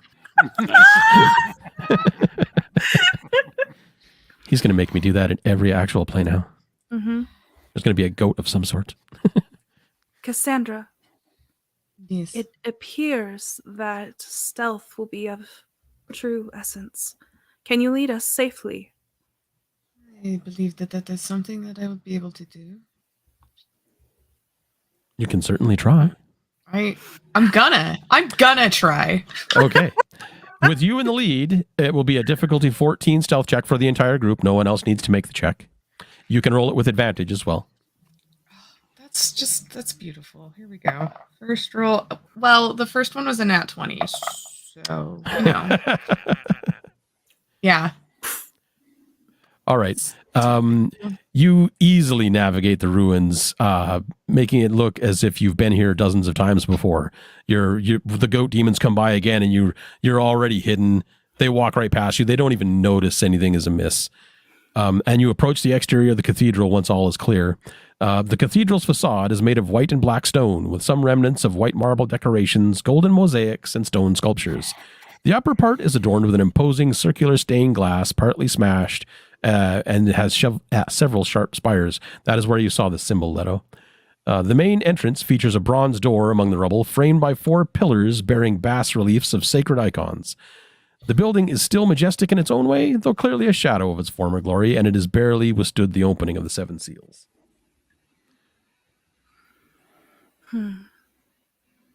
This is something that is locked. We need to get into, yes? You can approach the door if you like. I'm going to sneakily approach the door. Oh, sure. You make it right up to the door if you like. Oh, yeah. With that stealth check, I'm not questioning that at all. Good. I am the knight, and I'm at the door. Yes, exactly. Is the door locked? The door is actually not locked, strangely enough. It looks as though you can, from the looks of all the hoof tracks you've seen, the goat men have already been in the cathedral and have discounted it at this point. Okay. But once you get inside, though, all of you are immediately struck with the weight of the throne. You can feel it. It's not physically painful, but you can feel it. It's like, like a pressure change or something like that. You can feel it in your chest a bit. And you know that that's what it is. It's the presence of vast power somewhere. Oh, do you all feel that? Oh, Yes. my heart quakes. My step falters. But we must press on. Steady those nerves. You do hear the goat men returning in the distance. We got to move quickly. I don't actually hear the goatmen returning. Yeah, I don't hear them at all. I'm listening. I don't. I hate you all. I think we're safe. I did not hear any goatmen. I didn't hear any goatmen either. All right. While you're inside looking around, being all struck by awe, you can hear approaching closely and you can hear the clatter of hooves. You hear. I'm gonna kill you guys with goats. I'll just be standing there over your body going. I thought you were going to do the clip clop of their hooves, but no. Oh, yeah. No. I was wondering that. If I had some coconuts, I would happily do it, but I don't have any coconuts. I totally thought that was what we were going to hear. I didn't. Oh, I can't believe that you did the goat bang. You didn't I have to believe do the goats bleat. are hovering. Yeah. Okay. All right. Okay. All right. And the reason Sandra's why finished. is because Zephyr's sword is just radiant right now. This sword. No. Zephyr. I'm gonna sheath it and put it. Wait, it's radiant, like it's like glowing even brighter. Well, doesn't that mean- it is as bright as it can get because the goat men are only like about 50 feet away. Gotcha. Yeah, Cassandra knocks Zephyr's hand for that. Sorry. I'll put my aura away too. Cloak up. You can see actually by the light of Zephyr's flashlight beacon, the entrance to the crypt. It has definitely been accessed by the goat men, and you can see regular footprints as well mixed in. Interesting. Is that normal for like boot prints to be paired alongside of hoof prints? If you would like to make a investigation check, I might tell you more. Well, since you asked so nicely. Ooh. All right. I rolled a 15. Let me pull up my character sheet. Investigation is only a +1, so 16 total. All right. You can tell based on the levels of dust and where it's been kicked up that the regular footprints were here long before the hoof prints. Okay. They've all passed by the entrance to the crypt itself, but none of them have actually opened the crypt itself. There's no visible handle. It's just a logo similar to the one that was on the map again, but there's no obvious door handle or anything like that. So it's one of those we gotta push it. Or find a mechanism maybe, Or- or a correct word. I'm going to look at my character sheet and see if I have anything that should be popping out at me. Do we break it? That is Maybe our entirely up to rogue you. should give us an attempt to disarm? Find a keyhole? Like to sleight of hand the door and trick the door. You can sure try, but I can tell you right now that the door will not be impressed. Listen, the door doesn't know me. That's true. The door has never met you. You are welcome to try. No, but can we look around for some mechanism, something? Of course you can. Give me an investigation roll. And do it with advantage because you are of a roguely person. That's a good thing. Well, it's only a 10, but the other one was a nat 1. So Okay. While you're feeling around the outside of the door or outside of this thing, you realize that it's a little bit soft to the touch. Whatever material this is made out of, you can feel that it's metallic, but it is not a strong metal by any stretch of the imagination. It is heavily inset with Enochian glyphs that you do sort of recognize from other areas of the plains. You don't know anything about what they might mean because that's just not in your purview as a rogue. But you can feel that the metal itself is soft. Like, yeah, you get. It feels like if you were to hit it with something hard, it would dent very easily. yeah, can I take one of my daggers and scrape at Oh, it? for sure. It's about the consistency of lead. Okay. May I do some sort of Arcana check on these sigils? Yeah, sure you can. Go ahead. 15. All of these glyphs are wards. Every single one of them. They're all meant to prevent access, to prevent penetration of spells or any sort of scrying. Okay. I have a proposition for the group. It's a one-time use. I could use an ability where I could basically do an augury and ask if we break into this, will something bad happen because of these wards? Do we think that I'll only be able to use it this one time? Do you think this is a good time to use that? I feel like yes. Yeah, I can't see of any other time that it wouldn't be more beneficial. All right, cool. In that case, I think that Leto is going to kneel in front of all these wards, and her head tips up towards this cathedral ceiling, and tears of blood just start to well in her eyes and pour down her face. And as she starts wiping them away, she's just clawing down her cheeks and getting her skin all rough and scraped up, and begins to speak in babble, I think, and prays desperately about whether or not, if they go through these wards by force, if something terrible will happen. You immediately are struck with a vision of the group of you fleeing the cathedral through the bronze door at the entry. You seem to be enlightened in some way while you're doing it, but you know that dread follows you out this door. And that is where your vision ends. Okay. Lita will fall back on her heels and then look over at the rest of you. We will get what we come for. But when we leave, danger shall ride on our heels. But how do we get through the door? That was not... But more importantly, is there a key? The flat look to Cassandra as Leto stands up. I did not witness that, but I believe we should be able to force our way in. I'm going to start scratching out sigils. Just I was knifing going to them. suggest that, yeah. Yeah, Nerissa, start Yes. scratching. I scratch. Zephyr, you too. Scratch. We're going to break some sigils. All right. It Cut does right not through take you 'em. very long to ruin the sigils. Good. Excellent. And you're also denting the door very heavily. It's starting to cave inward a bit. Oh, Ooh. Wonderful. then let's keep. Can we? Yeah. Just- Narissa, do you want to do the honors with your big sword?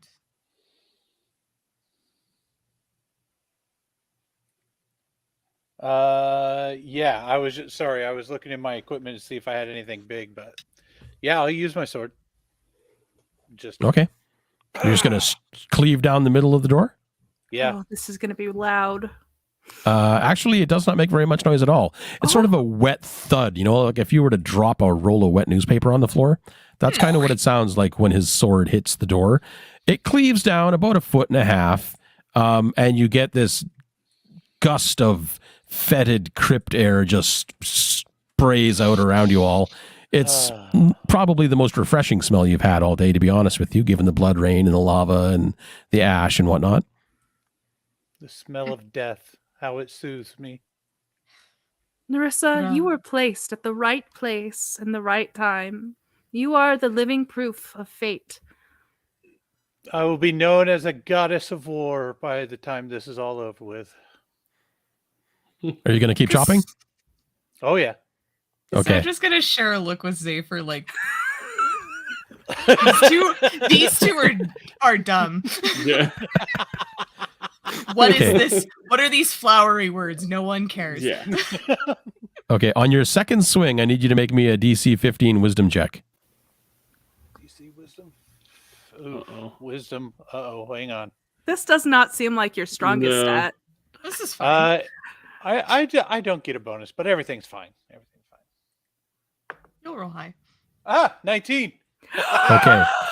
Your second swing hits a soft spot in the door and it splits it right down the middle and it falls inwards, almost taking you with it. You stumble forward, but you manage to catch yourself before you go butt over tea kettle down the stairs into the crypt that you've exposed.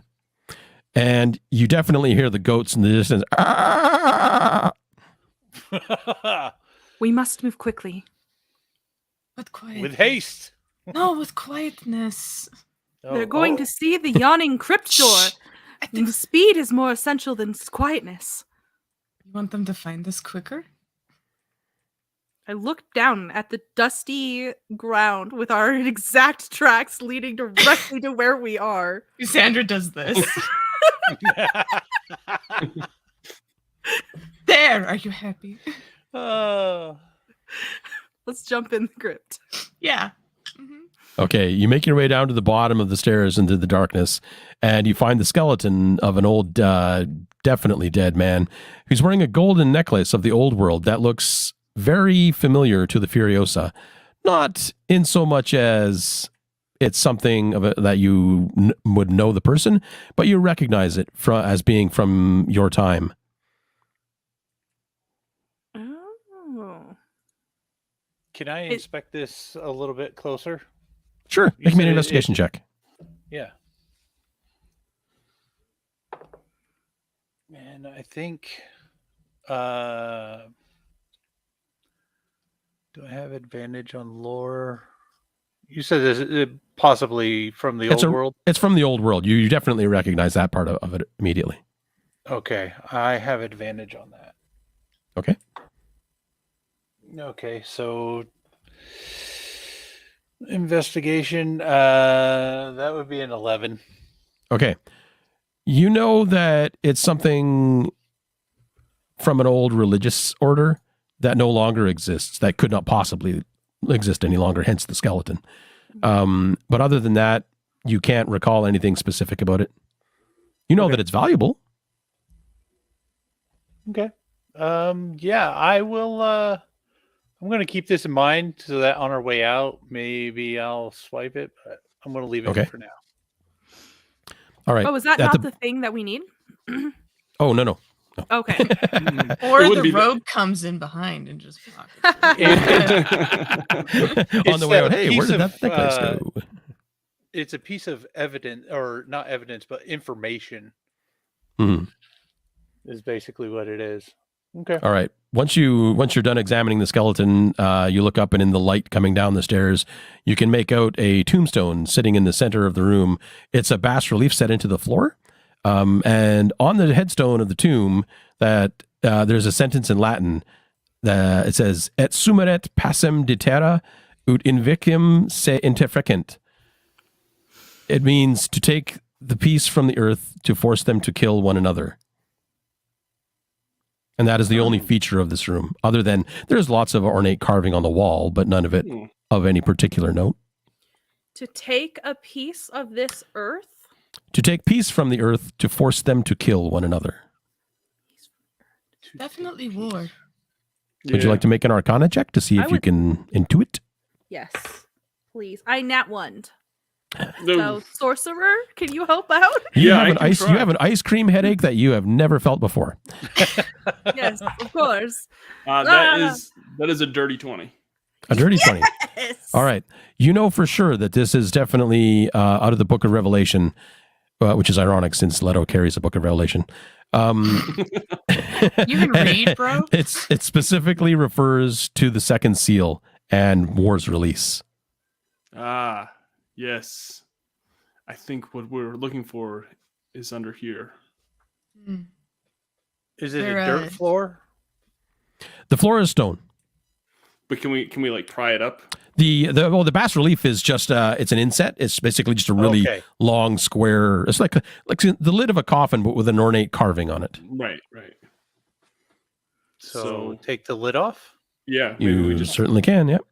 pry it Yeah. up and When you pry the lid off, within you see almost dusty remains of a skeleton. It's that old. The relic that everyone has said so much about and that everyone is seeking lies before you, at least so it seems.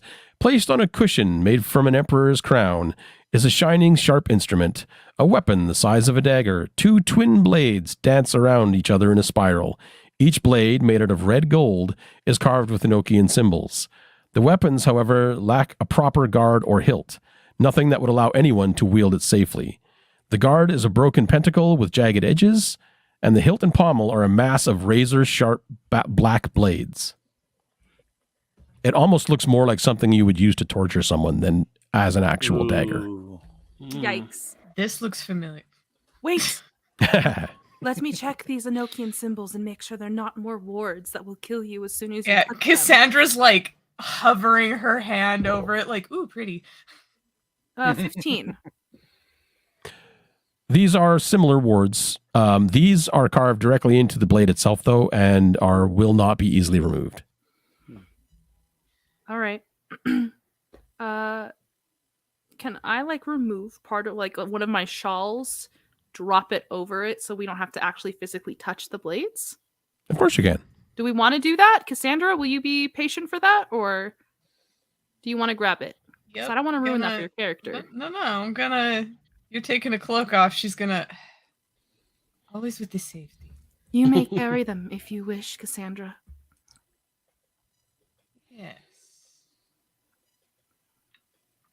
She's gonna be patient. Or I guess we're wrapping it up. I'm gonna Yeah, pick it I'll up. drop the Okay. thing on top and then you can grab them.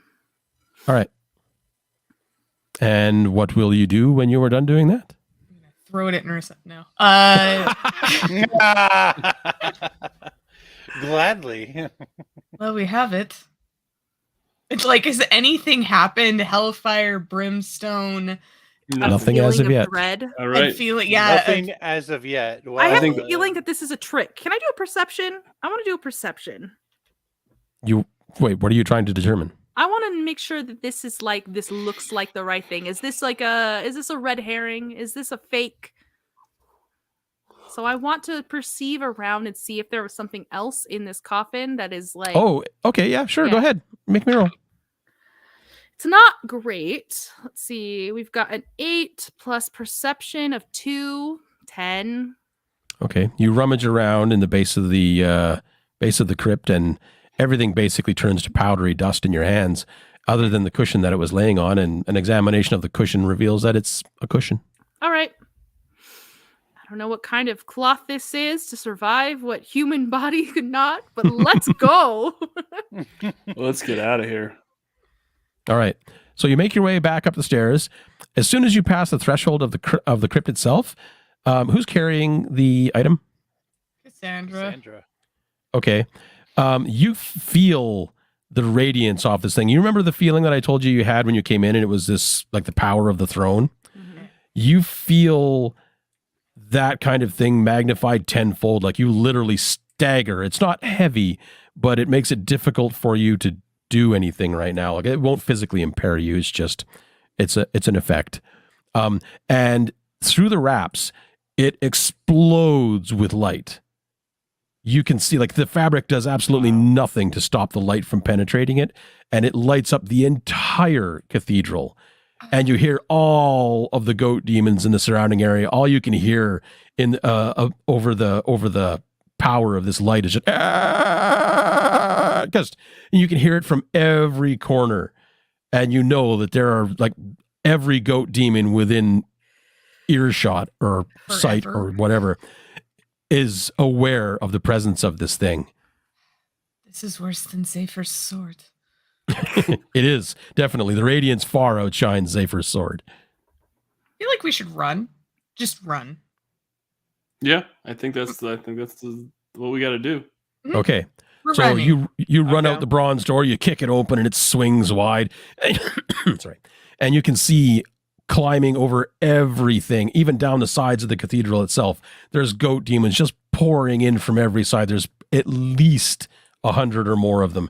And they're just like, all you can hear is just the constant, "Arr, arr." They're calling to each other and shouting back and forth. And you hear a boom from above, and you see this column of insanely bright, glowing light hit the top of the cathedral. The top of the cathedral just vanishes in an explosion, and you hear a slamming boom and the shockwave. You know, like remember in the Lord of the Rings when they cut the ring off of Sauron the first time? That you get that exterior shockwave. It just blasts past you all. It knocks you all forward, almost off your feet. The goat men are all just scattered, and some of them even just spontaneously explode against rocks. There's splats of acid everywhere. And you see in the rubble, Doug, if you want to bring up that last, I gotcha. that is what you see in the rubble of the cathedral. I Oh, think It the boss is- is here.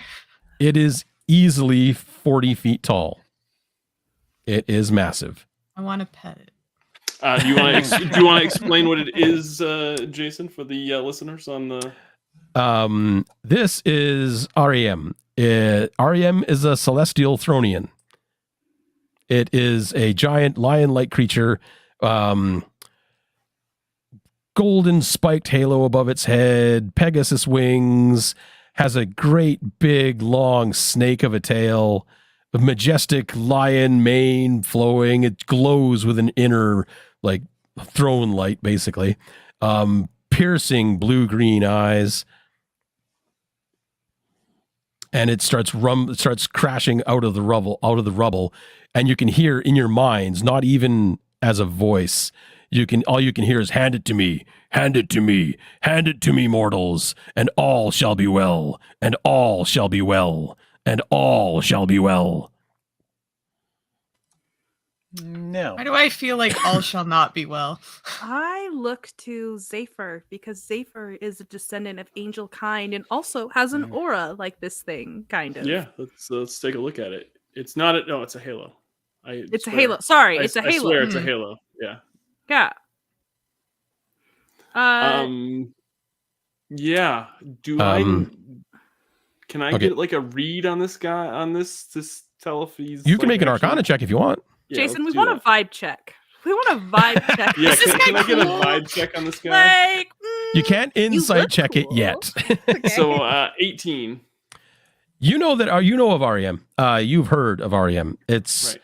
a creature out of legend and myth, as far as you were concerned. It's similar to Metatron, actually, not in power level, but in status amongst the throne. It's a very it's basically one of the top tier throne allies. You know that it works definitely for the throne itself. So that is your dilemma right now, is what to do about this. And while you're thinking about this, Cassandra, you feel like your body tense up and lock up a bit, and you can feel the wormwood fumes start to pour out of your mouth, and the smoke completely blocks out your sight of REM, and you get a little bit of control back. And you realize this might not be the best way to go, but it's also not the worst way to go. So it's up to you guys what you want to do with it, but only Cassandra gets that feeling. Okay.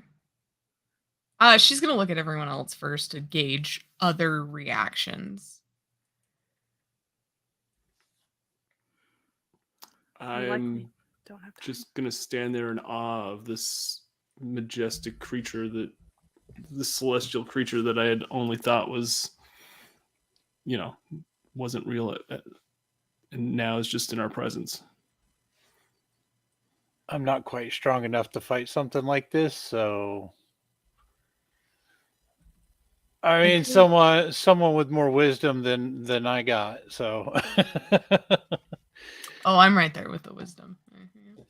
Should I Jason, give It it? said all will be well if we give it to it. Can I Mhm. insight will all be well if I give it to this?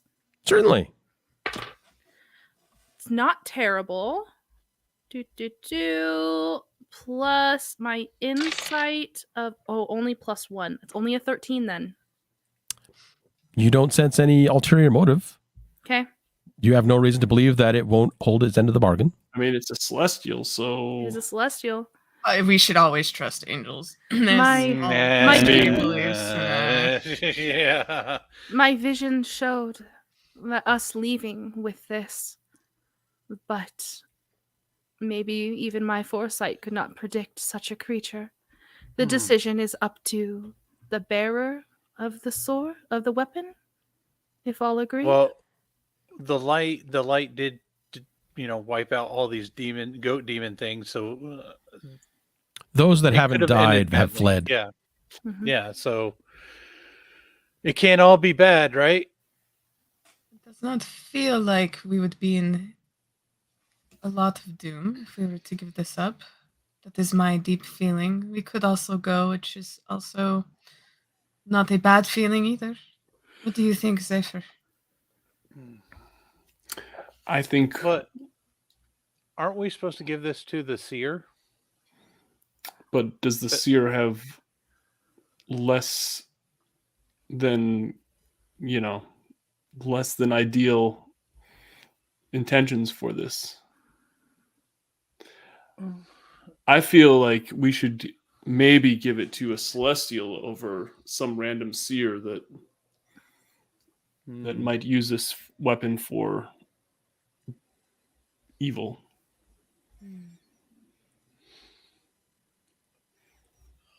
I'm internally conflicted. I am I'm externally conflicted. Yeah. I'm disappointed it's not a band inside a lion, honestly. All right. Well, why don't we take a vote? I say we bring it to the seer. Oh, no. Oh, Zephyr put his hand Okay.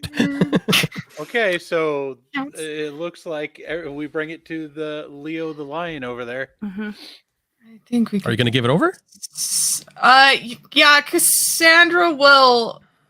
She's not very reverent about things, but she's gonna try her level best to be reverent about it, and she'll walk up toward Ariam.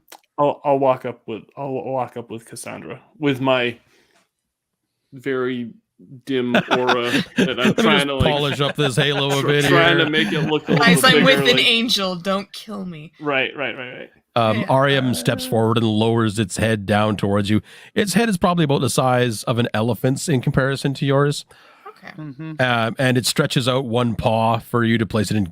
Give it to me, mortal, and all will be well. Yeah, she'll place it, cloth and all, because she's not gonna touch it. Cloth and all onto Ariam's hand. All right. Ariam takes it and tucks it up inside where its mane hangs down, and you can no longer see it. And as its paw comes down, it stops about 2 or 3 inches above the ground, and it looks at Nerissa, and it takes a deep breath in, and it looks at it leans in closer towards Nerissa, and then it looks at all of you. You have one here who has the mark of the beast. The beast creature must come with me as well. Woohoo! I got the mark of the beast. I win.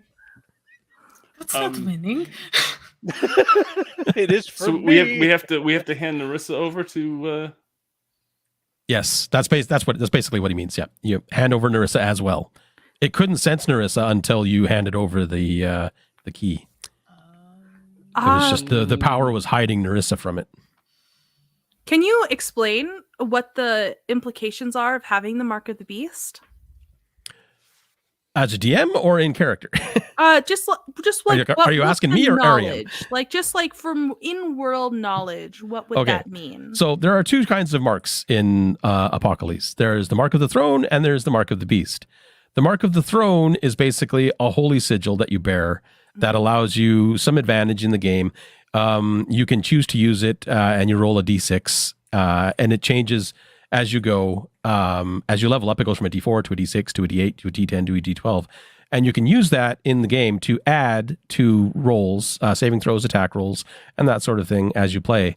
The disadvantage is if you roll a 1, it's called a fatal, what's it called? A fatal triumph? Or not a fatal triumph? Yeah. Yeah, fatal. There's a fatal triumph and a fails, I can't remember the name of it now.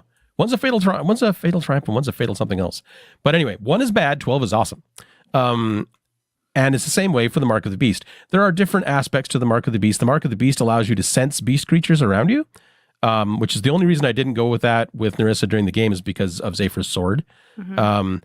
But they can also influence creatures who also bear the Mark of the Beast. And all abyssal creatures born of the abyss bear the Mark of the Beast.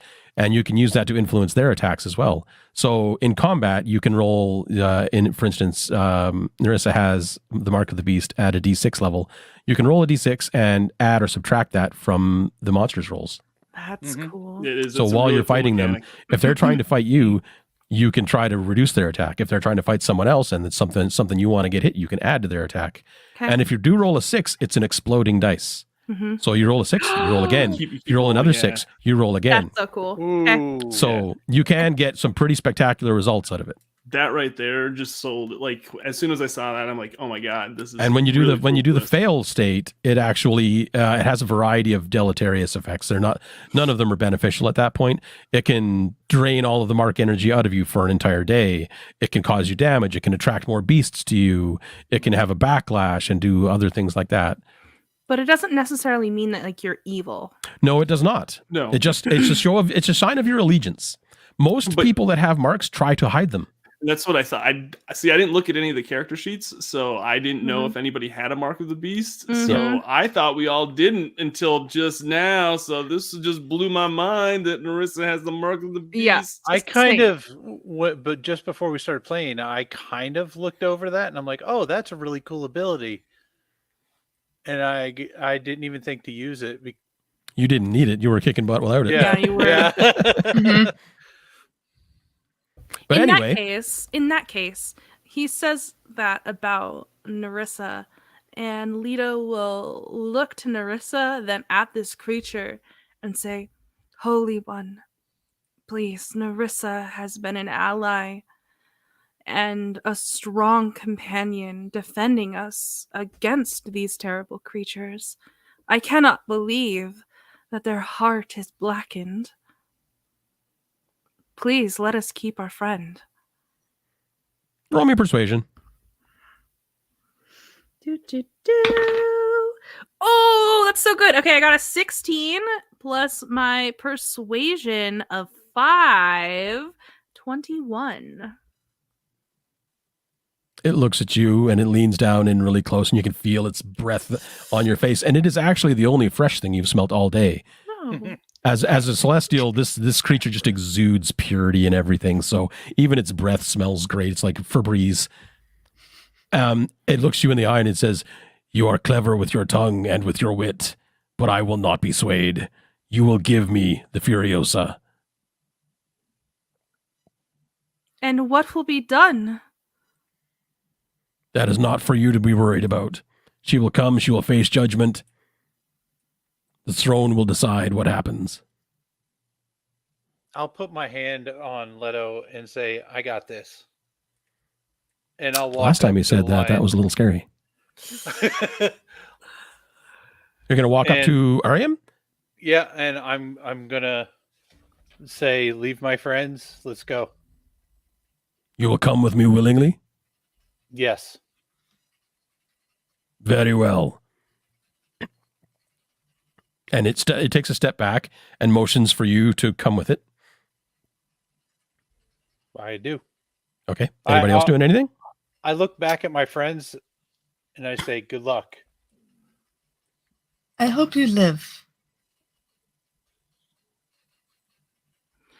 Nerissa, it is with great sorrow that I see you fade from our sight.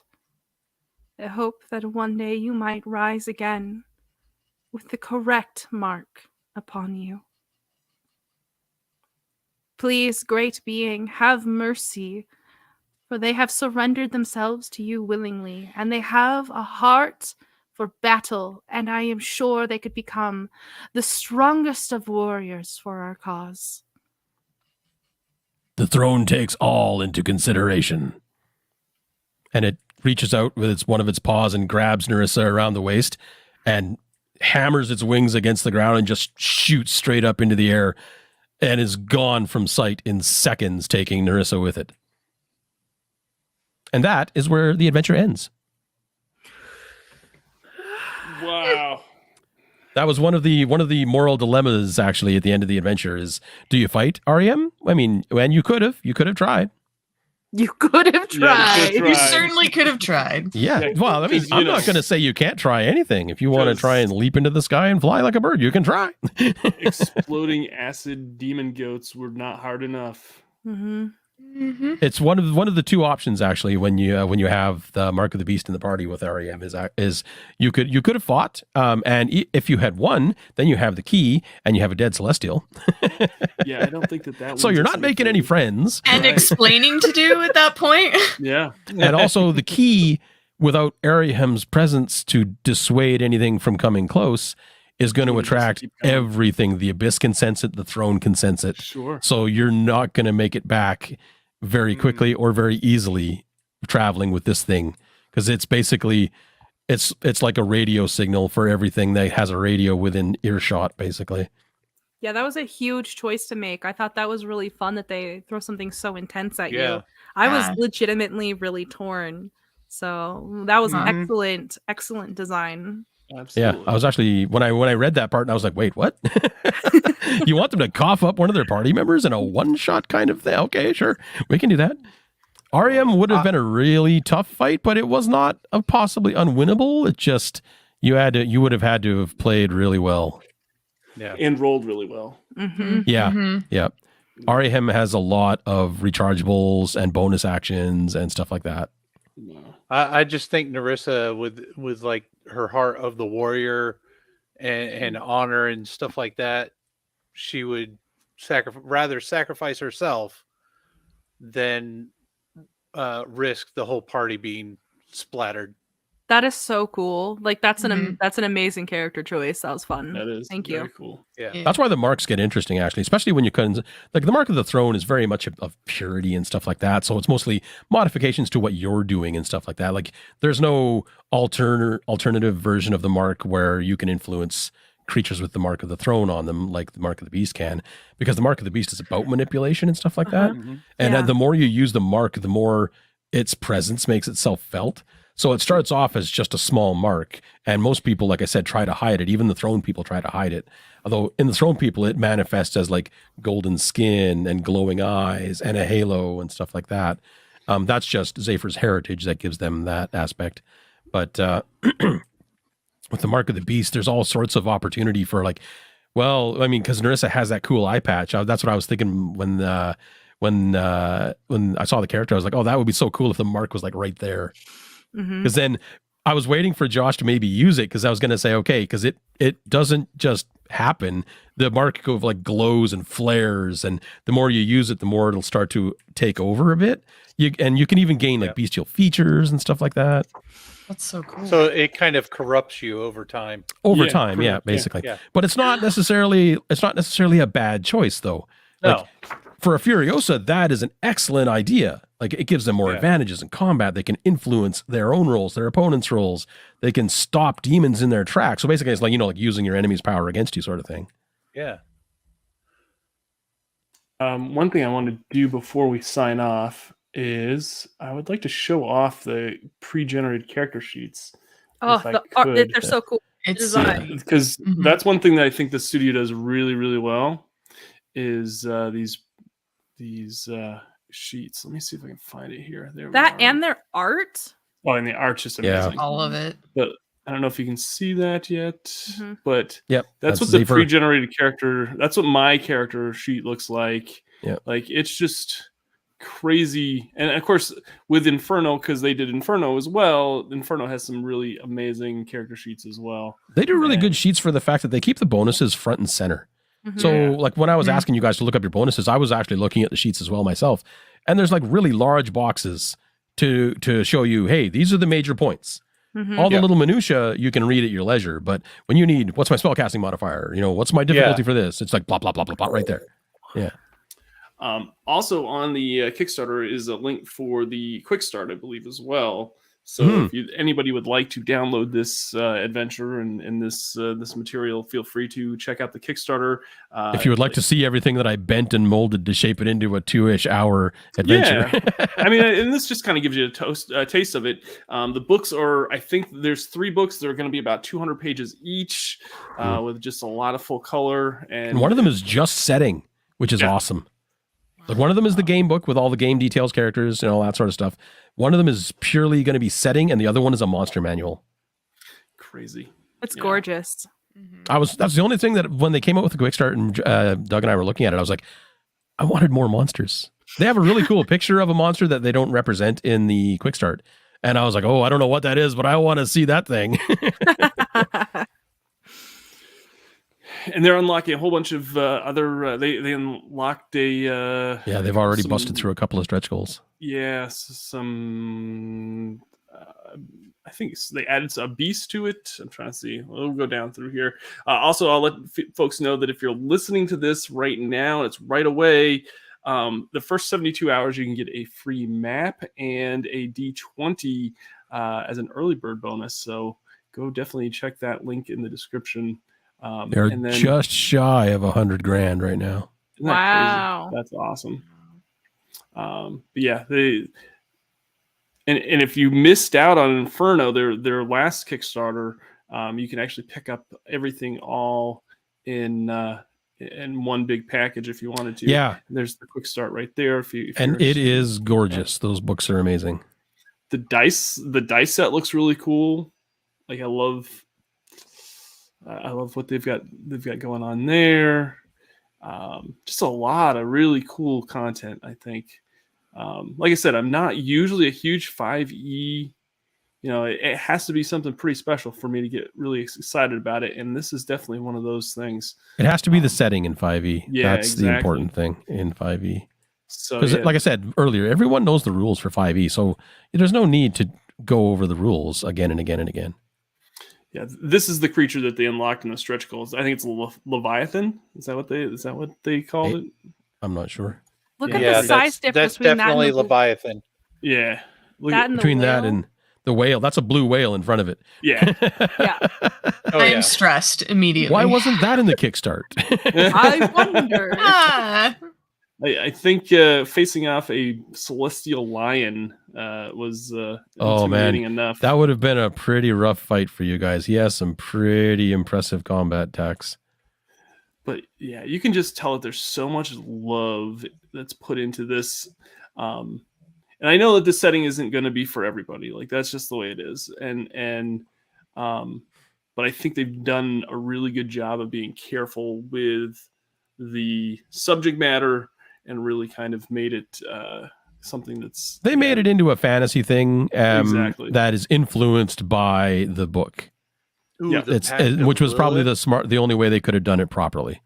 Yeah, the Pact of Lilith is another archetype that they unlocked. I want that. Another monster. Well, seraphim are angels. Yeah. And then some Depends on what side you're on, then, I guess. Yeah, that's true. That's true. Yeah, forget the angels. What And I- did they say in Supernatural? Yeah. Oh, so many things. Yeah. And Katie could tell you all of them, probably. She's a fan. Maybe. Yep. I'm surrounded by idiots. There you go. Well, I think that's going to do it for this actual play. I want to thank everyone that joined us live, and if you enjoyed that, hit the like button down below. If you're coming across our content for the very first time, hit that subscribe button. We'd love to have you as part of our community. We feature and showcase all sorts of different projects, not just 5e products. We do all sorts of independent indie games here on the show, and we have interviews, actual plays, reviews, all sorts of stuff. So feel free to give us a like, follow, all that stuff that you're supposed to do. All that stuff, it definitely helps us out quite a bit, and I greatly appreciate it. I want to thank Jason for DMing this. Thank you so much. I'm happy that I Jason. didn't actually murder anyone. No, I was down to like 5 hit points at one point. So I know. I thought when they started exploding, I was rolling really high on their explosions, those goats. Yeah. And M and Katie, thank you so much for coming on and being a part. If people want to see more of you two, where should they go? You can go to our website, level1geek.com, and we'll have all of our links to all of our stuff. We stream on Twitch Monday nights. We've been doing a full-on Vaesen campaign. It's been so much fun. If you ever wanted to see Vaesen showcased properly, you need to check out Level 1 Geek. Get on their Discord, because there's all kinds of cool stuff in the Discord for the Vaesen game as well. Yep, we've got an interactive bit where you guys can follow along and get the clues that we're getting and find stuff for us. So please help us out. Very cool. And you can still hamper them if you like. It's harder. I have a harder time with it, but Katie probably likes that part. I mean, And I want to thank Josh for coming on. Josh, thank you so much for making the ultimate sacrifice at the end there for our party and taking one for the team. And, jeez. That was great. I think I got some pretty cool attacks off too, actually. I love that sword. I was so glad when you started murdering things with that sword, because I was like, I could just imagine that sword chopping things up. That's brutal. I saw that thing and I'm like, yeah, I want that on my wall. I was kind of trying to make it work out with the goats so that you could get that spinning. What is it called? The something of death or iron. The like whirlwind of iron or whatever the heck it was called. What is it called? The iron vortex. Basically, it's like a spin to win kind of thing. You just turn into a Cuisinart and start slamming everything around you for massive damage. I was like, but the goats rushed towards you, and then you guys didn't really scatter very much. Cassandra was the only one who moved around, and Leto backed away a couple of times. And I was thinking, if he spins to win here, he's gonna mince half the party. Yeah. No, all right, no folks. spin to win. Yeah, I want to thank you all again. Go check out the Kickstarter. I think you're gonna like it. They got some great value with all their pledges, and is well worth it. Congratulations to Acheron and to Two Little Mice for a successful Kickstarter funding already out of the gate, and it's still got 2 more weeks left to go. So I like the short turnaround on this one. Actually, I like those. Yeah, me too. I hate waiting a month to see if it's going to happen. All right, that's going to do it. Remember, winning shouldn't be the only victory condition when you get to the table. We'll see you next time. Bye now. I just want to say thank you again for consuming this content. I really have a passion for creating content and an extreme gratefulness for being able to have a small part in helping tabletop designers, creators make their projects a reality. There's something really, really special about that. And if you'd like to support us more, you can check out our Patreon. We have all sorts of perks, and I have a $10 a month RPG book club where I send you 2 signed RPG books a year. Feel free to check that out. But mostly, I'd love it if you hit that subscribe or follow, whatever platform you're on. It is extremely, extremely humbling, and I appreciate it so much. Thanks so much.